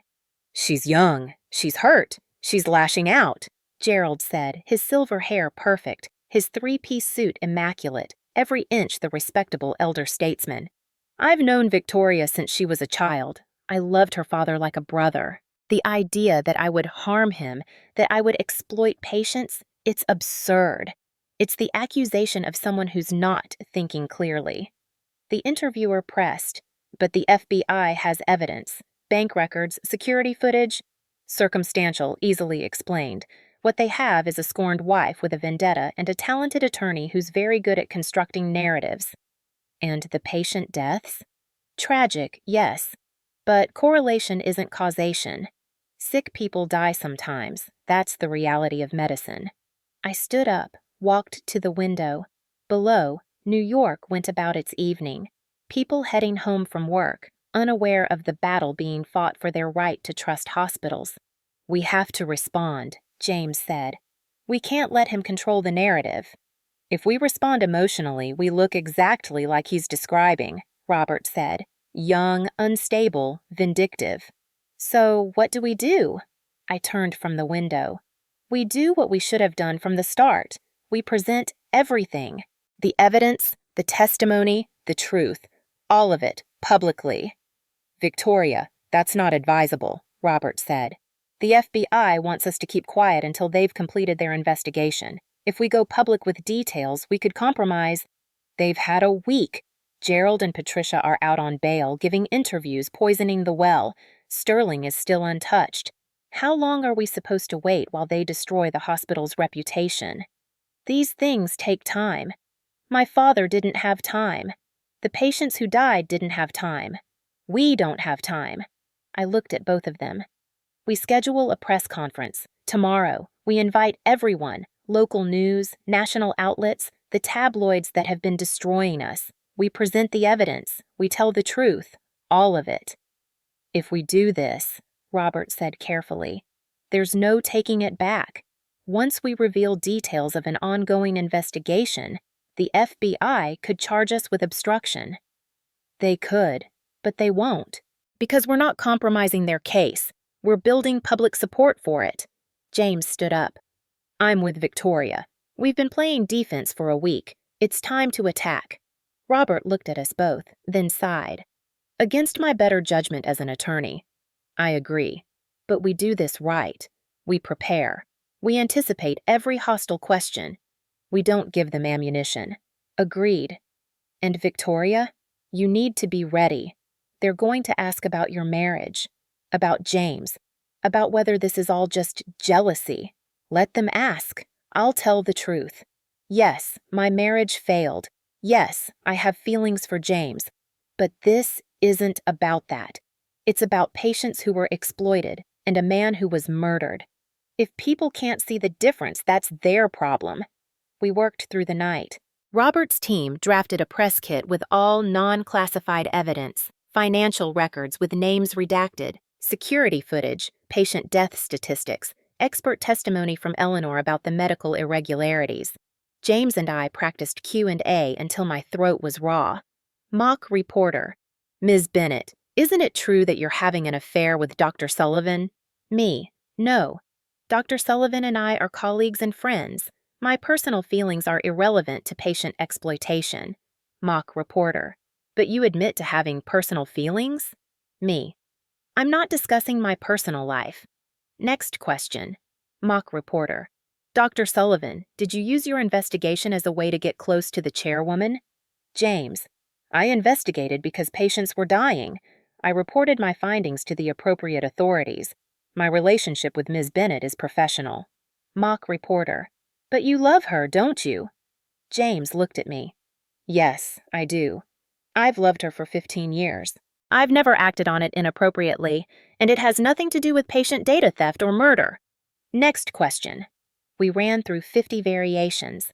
Hostile questions, sympathetic questions, questions designed to trip us up, to make us look unprofessional, to undermine the evidence. By 4 a.m., I was exhausted. You should rest, James said. Press conference is at 10. You need at least a few hours. I'll rest when this is over. Victoria? I can't, James. Every time I close my eyes, I see my father. 18 months of slowly being poisoned, knowing something was wrong but not understanding what, trusting the people who were killing him. James pulled me into a hug. I let myself lean into him, just for a moment, feeling the solid warmth of his presence. We're going to make this right, he said quietly. What if we can't? What if the evidence isn't enough? What if they walk free and my father died for nothing? He didn't die for nothing. He died fighting for what he believed in, and you're continuing that fight. That matters. A knock on the conference room door. Robert stuck his head in. Sorry to interrupt, but we have a problem. What now? Madison's attorney called. She's backing out. Says it's too risky, that she'll be opening herself up to civil suits from families. Damn it! I pulled away from James. We need her testimony. She's the human face of how Ethan manipulated people. I'll call her, James said. Maybe I can convince her. But it wasn't James who convinced her. It was Tamara Johnson. At 6 a.m., Madison showed up at Robert's office with Tamara beside her. They'd met. I'd given Tamara Robert's contact information, and she'd reached out to Madison through the attorney. I told her about my mom, Tamara said. About how she trusted the hospital. How she did everything right and still died because people were greedy. Madison's eyes were red from crying. I helped kill your mom. I helped Ethan access patient files. I didn't know what he was doing, but I helped. You were used, Tamara said. You were desperate and you were used, but now you can help make it right. Madison looked at me. I'm going to testify. My lawyer can quit if she wants, but I'm going to tell people what I did. You don't have to, I started. Yes, I do. For your dad, for Mrs. Johnson, for everyone we hurt. She straightened her shoulders. I'm ready. At 9:45 a.m., we assembled in the hospital auditorium. The room was packed with reporters.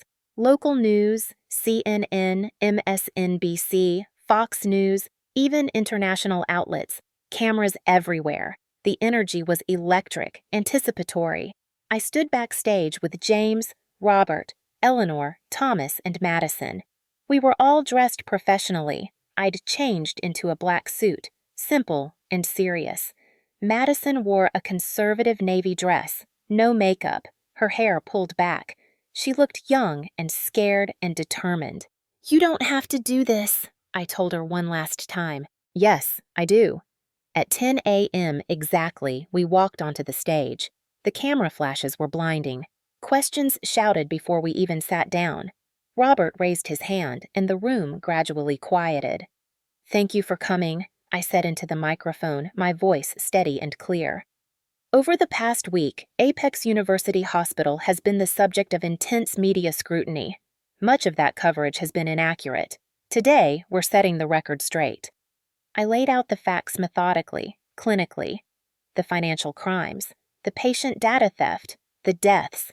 the evidence we'd provided to the FBI. "This is not about my failed marriage," I said. "This is about a systematic exploitation of patient trust. This is about people who died because profit mattered more than protocols." I introduced Eleanor, who presented the medical evidence. 17 patients. We'd discovered 2 more yesterday morning, all with rare genetic markers, all enrolled in gen tech trials without proper informed consent. Then Thomas, explaining the financial trail. $30 million funneled through shell companies, distributed to Ethan, Gerald, and Patricia. The reporters were quiet now, taking notes, the earlier circus atmosphere replaced by something more serious. Then it was James's turn. He stood at the podium and I saw him take a breath, steadying himself. "My name is Dr. James Sullivan. I'm the chief of cardiothoracic surgery at Apex, recently appointed as interim CEO. I want to address some questions that have been circulating." A reporter's hand shot up. "Dr. Sullivan, are you having an affair with Miss Bennett?" "No," James said clearly. "But I need to be transparent. I have feelings for Victoria. I've had them for 15 years, since we were in medical school together." The room erupted with whispers, cameras flashing. James continued, his voice calm. "I never acted on those feelings. She was married. She was my boss. I respected both those boundaries. What I couldn't respect was watching patients be exploited." He explained how he'd noticed tissue samples disappearing, how he'd reported it to Ethan and been told to drop it, how he'd hired a private investigator instead. "This investigation had nothing to do with my feelings for Victoria. It had everything to do with my oath as a physician. First, do no harm. This hospital was causing harm. I couldn't stay silent." A reporter stood up. "Dr. Sullivan, convenient timing though, isn't it? The hospital's CEO, your romantic rival, gets taken down right when you have evidence. How do we know you didn't fabricate this to eliminate competition?" James smiled slightly. "Because fabricating federal evidence is a crime, and I'm not an idiot. But more importantly," he gestured to Eleanor, to Thomas, "this evidence was verified by multiple independent sources. The FBI has confirmed its authenticity. You're welcome to doubt my motives, but you can't doubt the facts." Another reporter. "What about accusations that Ms. Bennett is mentally unstable? That she's using her father's death to pursue a vendetta?" I stood up, took the microphone. "My father was murdered. His toxicology report shows digitalis poisoning administered over 14 months. The medical examiner ruled it homicide. That's not a vendetta. That's justice." "But Gerald Wexler says—" "Gerald Wexler is a liar. He's also about to be indicted for conspiracy to commit murder. I'd question his credibility." Movement in the back of the room. The doors opened and Gerald Wexler himself walked in, trailed by cameras and his attorney. "Since we're talking about credibility," Gerald announced, his voice booming through the auditorium, "let me address these accusations directly." Robert was on his feet immediately. "Mr. Wexler, this is a private press conference. It's a public hospital making public accusations. I have a right to defend myself." Gerald walked down the center aisle, every inch the aggrieved elder statesman. "Victoria Bennett is a disturbed young woman. Her father's death unhinged her. She's making wild accusations based on circumstantial evidence because she can't accept that sometimes people just die." "Circumstantial evidence?" I repeated. "We have your signature on bank transfers. We have security footage of you removing biological samples. We have testimony from Madison Pierce about your role in—" "The testimony of a gold digger who slept with a married man?" Gerald scoffed. "Very credible." Madison stood up, shaking but determined. "My name is Madison Pierce. I was Ethan Caldwell's girlfriend and Gerald Wexler's accomplice." The room went silent. "I helped Ethan access patient files," Madison continued, her voice getting stronger. "I thought it was for hospital efficiency research. He said we were helping modernize record keeping. I believed him because I wanted to believe him, because he was buying me things, helping with my student debt, making me feel important." She looked directly at Gerald. "But you knew. You knew exactly what he was doing. You were at the meetings. You approved the Gentech contracts. You told me yourself that ethics were for people who could afford them." Gerald's face went red. "That's a lie." "It's recorded," Robert said, standing. "Miss Pierce wore a wire to her last meeting with you. The FBI has everything." Gerald's attorney whispered urgently in his ear. Gerald ignored him. "This is a witch hunt," Gerald said to the cameras. "A conspiracy orchestrated by a woman scorned, and a doctor who wants her for himself. Where's the real evidence? Where's the proof of murder?" "Here." I pulled out a document. Patricia Howe's signed confession, given to the FBI yesterday in exchange for a reduced sentence. She admits to poisoning my father. "She admits to doing it at your instruction, Gerald." The auditorium erupted, reporters shouting questions, cameras surging forward. Gerald's face went from red to white. Patricia is lying to save herself." "Is she?" Robert held up another document. "Because we also have this, a patient database from Gentech showing genetic profiles, test results, and outcomes, including a notation on file 2847. R. Bennett, eliminate, knows too much." "File 2847 was my father," I said. "You marked him for elimination. You gave the order. Patricia carried it out." Gerald was backing away now, his attorney pulling at his arm, but the reporters had surrounded him, microphones thrust forward, questions flying. "Did you order Richard Bennett's murder? How many patients died because of your scheme? How do you respond to charges that you targeted minority patients?" That last question came from a black reporter in the front row, and it shifted the entire room's energy. "Targeting minorities?" someone asked. "What do you mean?" Eleanor stood up. "Of the 19 suspicious deaths we've documented, 18 were patients of color, African American, Latino, Asian. They were specifically selected because their genetic profiles were valuable for ethnicity-specific drug research." That's not... Gerald was floundering now. "That's eugenics," a reporter said flatly. "You were conducting medical experiments on minority patients without consent. It wasn't experiments, it was research. Without informed consent, it's not research, it's exploitation." The tide had turned, completely. The questions were no longer skeptical of us. They were hostile toward Gerald. But I wasn't done. "There's one more thing," I said. "About Ethan Caldwell. About his character. About whether he's the victim in all this." I nodded to Robert, who projected a document onto the screen behind us. "This is a DNA test," I said, "confirming paternity between Ethan Caldwell and a 4-year-old boy currently in foster care at Rosebud Children's Home. The boy's mother died 3 years ago. Ethan is his father.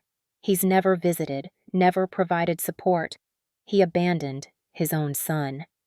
The gasp that went through the room was audible. "A man who abandons his child," I continued, "who cheats on his wife, who steals from patients, who covers up murder. Does that sound like someone who's being unfairly accused? Or does it sound like someone who's exactly as guilty as the evidence suggests?" Madison was crying now, quietly. "He told me he couldn't have children. That's why he wanted to help me pay for medical school, because I wanted to work with kids. It was all lies." A reporter stood up. "Ms. Bennett, what happens to the boy?" "I'm in the process of adopting him," I said. "He's Ethan's son. That makes him family. He deserves better than the father he got." Another gasp.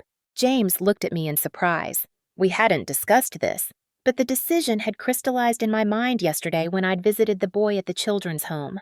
4 years old, with Ethan's eyes and none of his cruelty. Innocent, abandoned. He deserved a chance. The press conference continued for another hour. More questions. More evidence. Testimonies from hospital staff who'd seen irregularities but been afraid to speak up. And then, at the back of the room, the doors opened again. FBI agents, 4 of them, led by Special Agent Maria Torres, who I'd met during our initial interviews. They walked straight to where Gerald was still trying to defend himself to reporters.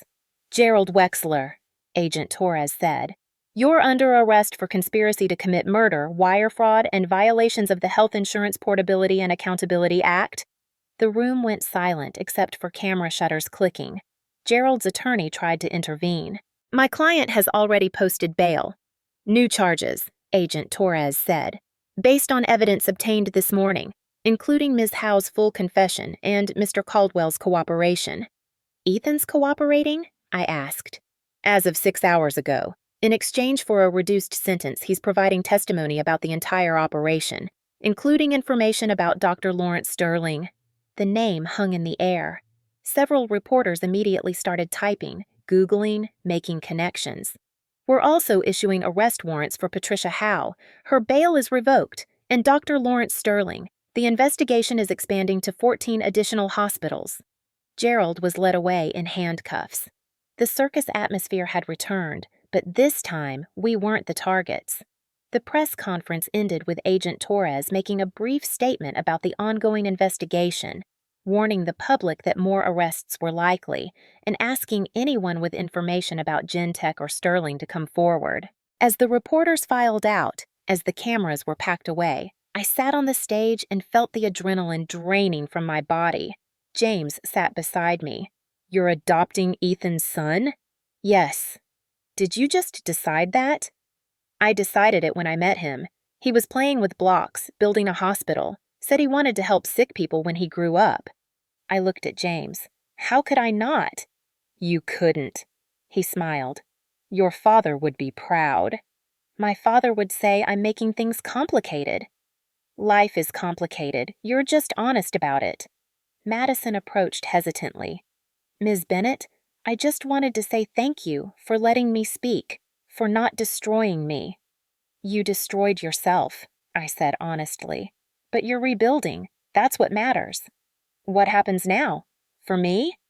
"You finish medical school. You work off your debt through community service. You become the kind of doctor who remembers what it feels like to be desperate and scared and makes sure your patients never feel that way." She nodded, tears streaming down her face. "I will. I promise." After she left, Thomas approached. "I'm seeing something interesting in the early news coverage. Public opinion is shifting." He showed me his tablet. Hashtag Justice for Dr. Bennett was trending. So was hashtag Apex Whistleblowers. The narrative about me being an unstable, jealous wife was being replaced by stories about patient advocacy, institutional corruption, medical ethics. "We're winning," Thomas said. "We're surviving," I corrected. "Winning comes later, when Sterling is in prison, when the families have closure, when the hospital is actually safe again." "One step at a time," James said. Robert approached, phone in hand. "FBI just confirmed. Patricia Howe was arrested at JFK. She was trying to flee to Brazil. No extradition treaty." "Coward," I said. "Smart coward, but not smart enough. They caught her." "And Sterling?" "Still at large, but they've frozen his assets. He can't run forever." I stood up, straightened my suit jacket. My father's hospital was damaged, but not destroyed. Wounded, but healing. Just like me. "Let's go to work," I said. "We have a hospital to run." 2 weeks after the press conference, I stood in the cold observation room of the New York City Medical Examiner's office, watching through reinforced glass as they prepared my father's remains for re-examination. Robert had advised against coming. James had offered to come instead. But this was something I needed to witness. My father had died alone, poisoned by people he trusted. The least I could do was be present for the truth. Dr. Nina Patel, the chief medical examiner, stood beside me. "We'll be thorough, but 18 months of decomposition means some evidence may be degraded." "I understand." The examination took 3 hours. When Dr. Patel finally emerged, she carried a thick file. "The results are definitive," she said. "Your father was given massive doses of digitalis over 12 to 14 months. The concentration in his bone tissue indicates systematic, prolonged poisoning. Enough to prove murder?" "More than enough. The dosage was increased gradually, not enough to cause immediate symptoms, but sufficient to weaken his heart. Then, in the final week, the dose spiked dramatically." I remembered my father calling 6 months before he died, saying he was exhausted all the time, me telling him to take a vacation, never imagining someone was slowly killing him. "We found Patricia Howe's DNA on the inside rim of his medication bottle," Dr. Patel continued. "She handled his pills directly, multiple times." "That's enough for conviction?" "Combined with her confession and financial evidence, she'll spend life in prison." Patricia was arrested that afternoon at JFK, boarding a plane to Sao Paulo with $5 million in cash. Agent Torres called me personally.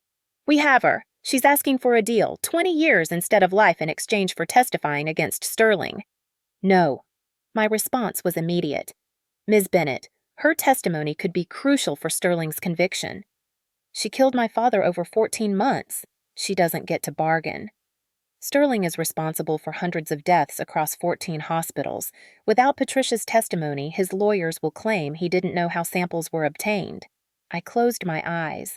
The impossible choice. Let my father's murderer serve less time or risk the architect walking free. What would my father want? I asked Robert, listening on speaker. He'd want justice for all patients, not just himself. I hated it, but I understood. Tell Patricia I want a full video confession. Every detail, every decision. The families deserve to hear it from her directly. That's not standard. That's my condition. She confesses publicly or no deal. 3 days later, I watched Patricia's video confession on a tablet. She looked different. No makeup, prison jumpsuit, but her eyes remained cold. I poisoned Dr. Richard Bennett over 14 months, she said flatly. I did this at Dr. Lawrence Sterling's direction because Bennett's investigation threatened our research partnership. She detailed everything with clinical precision, but watching her face, I didn't see remorse, just strategy. When it ended, Agent Torres looked at me. Satisfied? No, but it's enough. When's Sterling's arrest? Soon. We're tracking him now. The Metropolitan Detention Center smelled of disinfectant and desperation. I sat in the visitor's room, wondering why I'd come. Robert had advised against it. Ethan looked smaller somehow. Weight loss, prison pallor, his polish replaced by exhaustion. He sat across from me, separated by plexiglass. Victoria, I didn't think you'd come. I'm not here to forgive you. I need to understand how you became this person. He laughed bitterly. You really want to know? Because the answer isn't pretty, and it doesn't make you look great either. Tell me anyway. I loved you when we met, but I was never your partner. I was your accessory. Every introduction, Victoria Bennett and her husband. Every decision, let me check with Victoria. I was CEO because you made me CEO. Nothing was mine. So you stole from patients, you cheated, you covered up murder. Gerald approached me 6 months after your father died, said there was an opportunity for revenue that didn't come from you. A chance to prove myself. He paused. I told myself it was harmless. Just genetic data. When patients died. He trailed off. When patients died, you kept taking money. I was too deep. And Madison made me feel important. Like I mattered. And I looked at this man I'd married and felt only profound sadness. You're right. I neglected our marriage. I put work first. But Ethan, my failure as a wife doesn't excuse your crimes. You chose money over ethics. You chose silence when patients were dying. I know. I found out about your father's murder 3 months after he died. I should have gone to the police. I was scared. He met my eyes.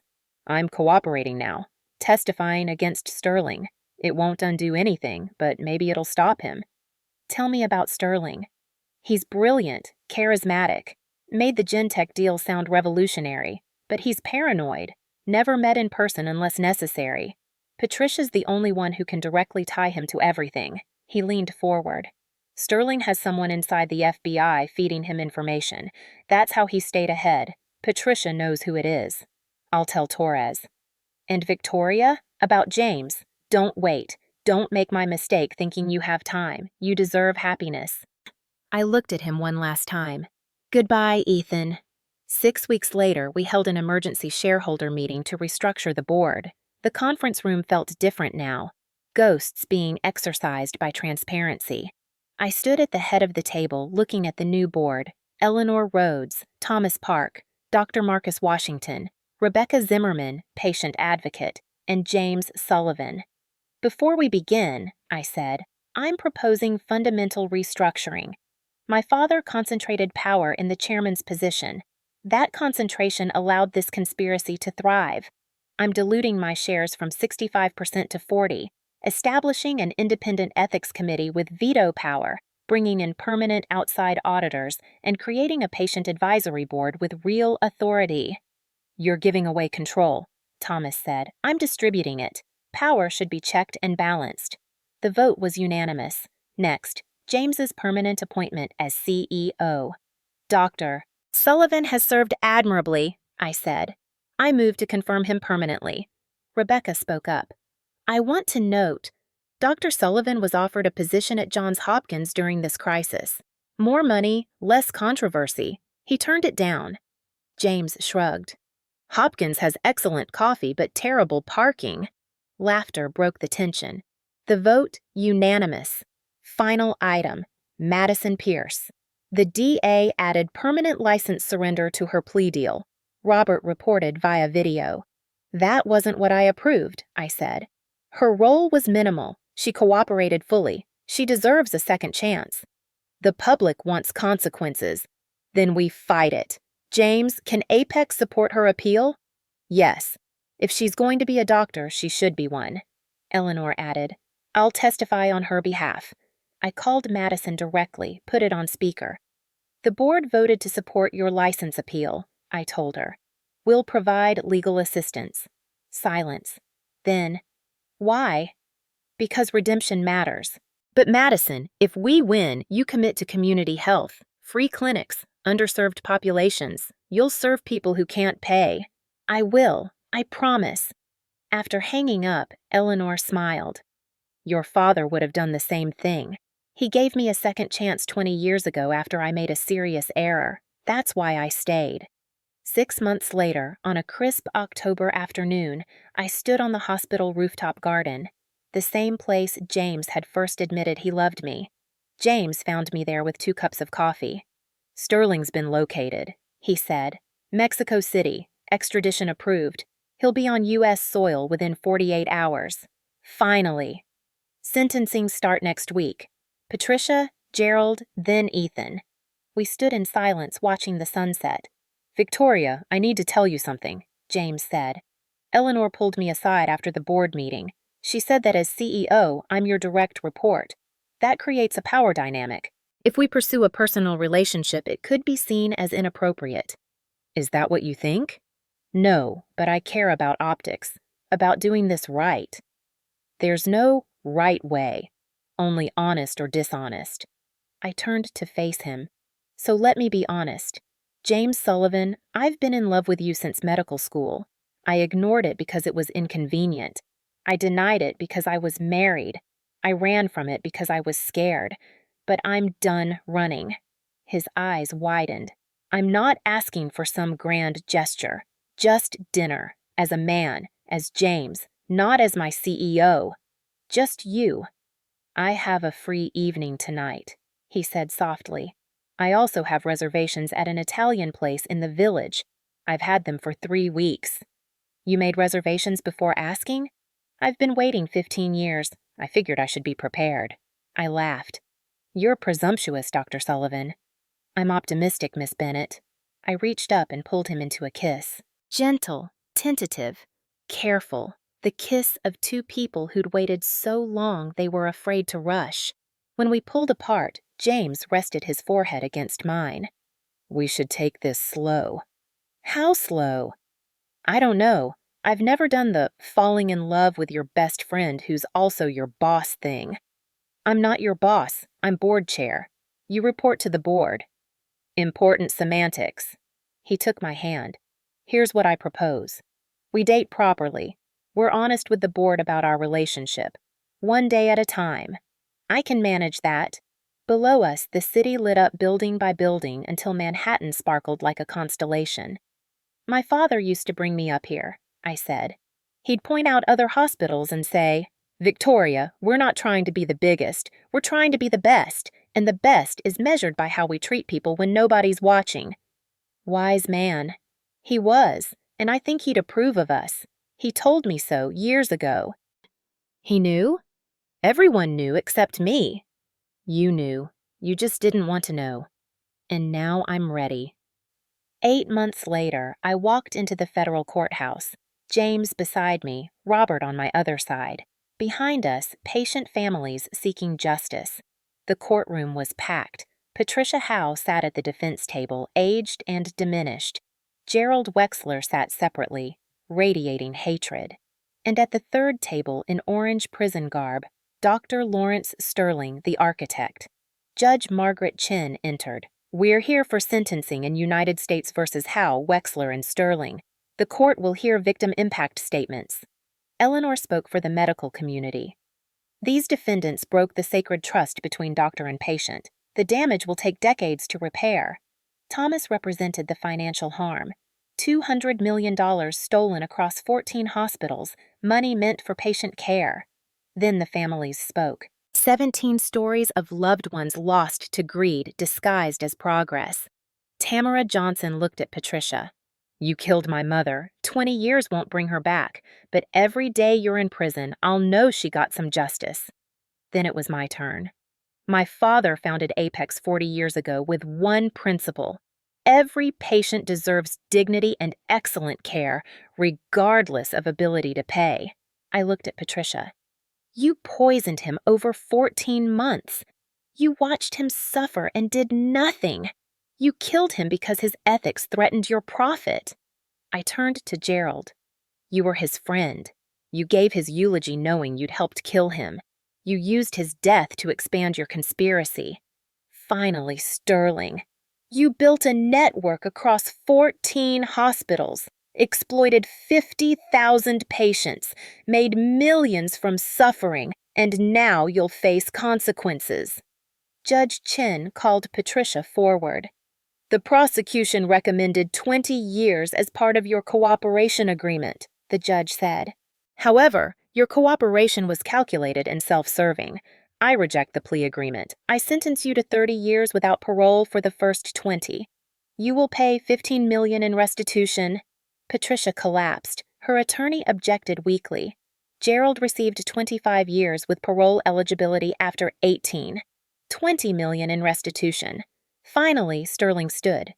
"You, sir, are a disgrace to medicine," Judge Chin said. "You exploited vulnerable populations for profit while portraying yourself as a visionary. You are the worst kind of criminal, one who uses intelligence as a shield for cruelty. You have been convicted on 147 counts. I sentence you to 40 years without parole. $200 million in restitution. You are permanently barred from medicine and health care. Your license is revoked in all 50 states." Sterling finally showed emotion. Shock, rage, fear. "You can't do this," he protested. "My research was groundbreaking. Your research was criminal." Guards removed the defendants. As they were led away, the families watched. Some crying, some stone-faced, all finally seeing justice. The ribbon stretched across the entrance to the new building. A crowd had gathered, and a small boy with dark hair held my hand. "Mom, do I have to stand up there?" Dylan asked. "Only for a minute, sweetheart." Dylan Caldwell Bennett was 6 now, adopted 18 months ago. He looked like Ethan, but had his own gentle, curious personality. James appeared beside us. "Ready?" We walked to the podium together. 2 years ago, this hospital faced its darkest moment, I said. Today, we opened the Richard Bennett Center for Medical Ethics and Patient Advocacy. Not a monument to what happened, but a commitment to preventing it from happening again. Inside, patient advocacy offices, ethics review boards, genetic counseling services, everything free, everything focused on empowering patients. Madison Pierce spoke. 2 years ago, I participated in this conspiracy. Victoria could have destroyed me. Instead, she gave me a second chance. She said, "Be the kind of doctor who remembers what it's like to be desperate. That's what I'm trying to do every day." We cut the ribbon together. Inside, on the third-floor library, a bronze plaque. Dr. Richard Bennett, 1952 to 2023. Ethics aren't a luxury, they're the foundation. Dylan squeezed my hand. "Is that your dad?" "Yes." "Was he nice?" "Very nice. He believed doing the right thing mattered more than making money." "I'm glad you're my mom now." "I'm glad too, sweetheart." That evening, James and I stood on the rooftop garden, the same place we'd first talked about us. Quarterly reports came in, James said. "We're not just solvent, we're thriving. 200 new positions, 30% expansion of free clinics. Dad would be proud." James pulled a small velvet box from his pocket. Victoria Bennett, he said, not kneeling. I've loved you for 17 years. I've been your friend, colleague, partner. For 2 years, I've been the person you come home to. He opened the box. Simple gold band, small diamond.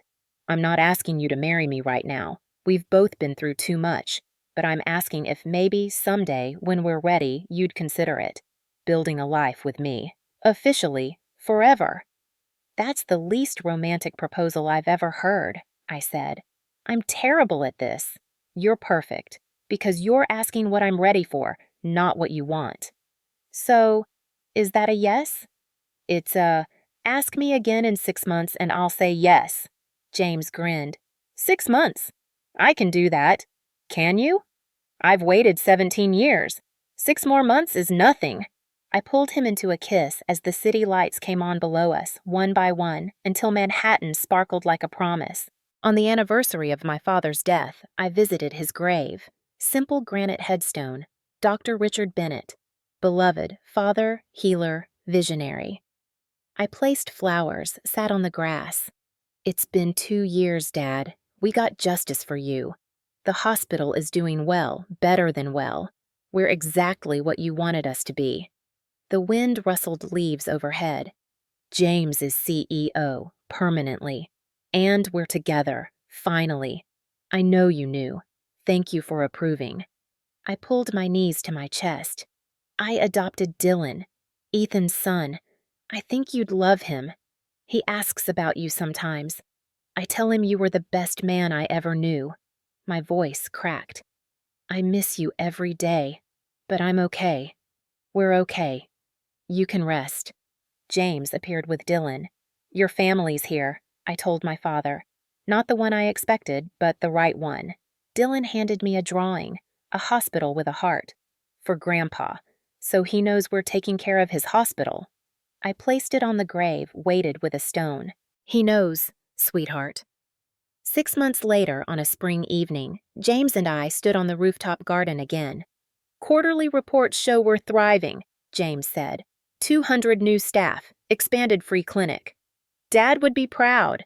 James pulled out the velvet box again. Victoria Bennett, I've loved you for 17 years. I'm not asking right now, but would you consider, someday, building a life with me? Officially? I smiled. Ask me properly this time. He knelt. Victoria Bennett, will you marry me? Yes. He slipped the ring on my finger and we kissed as the city lights sparkled below. Thank you, I said, for waiting, for believing. Thank you for finally catching up. We stood as the sun set, as stars emerged, as the hospital continued its healing work below.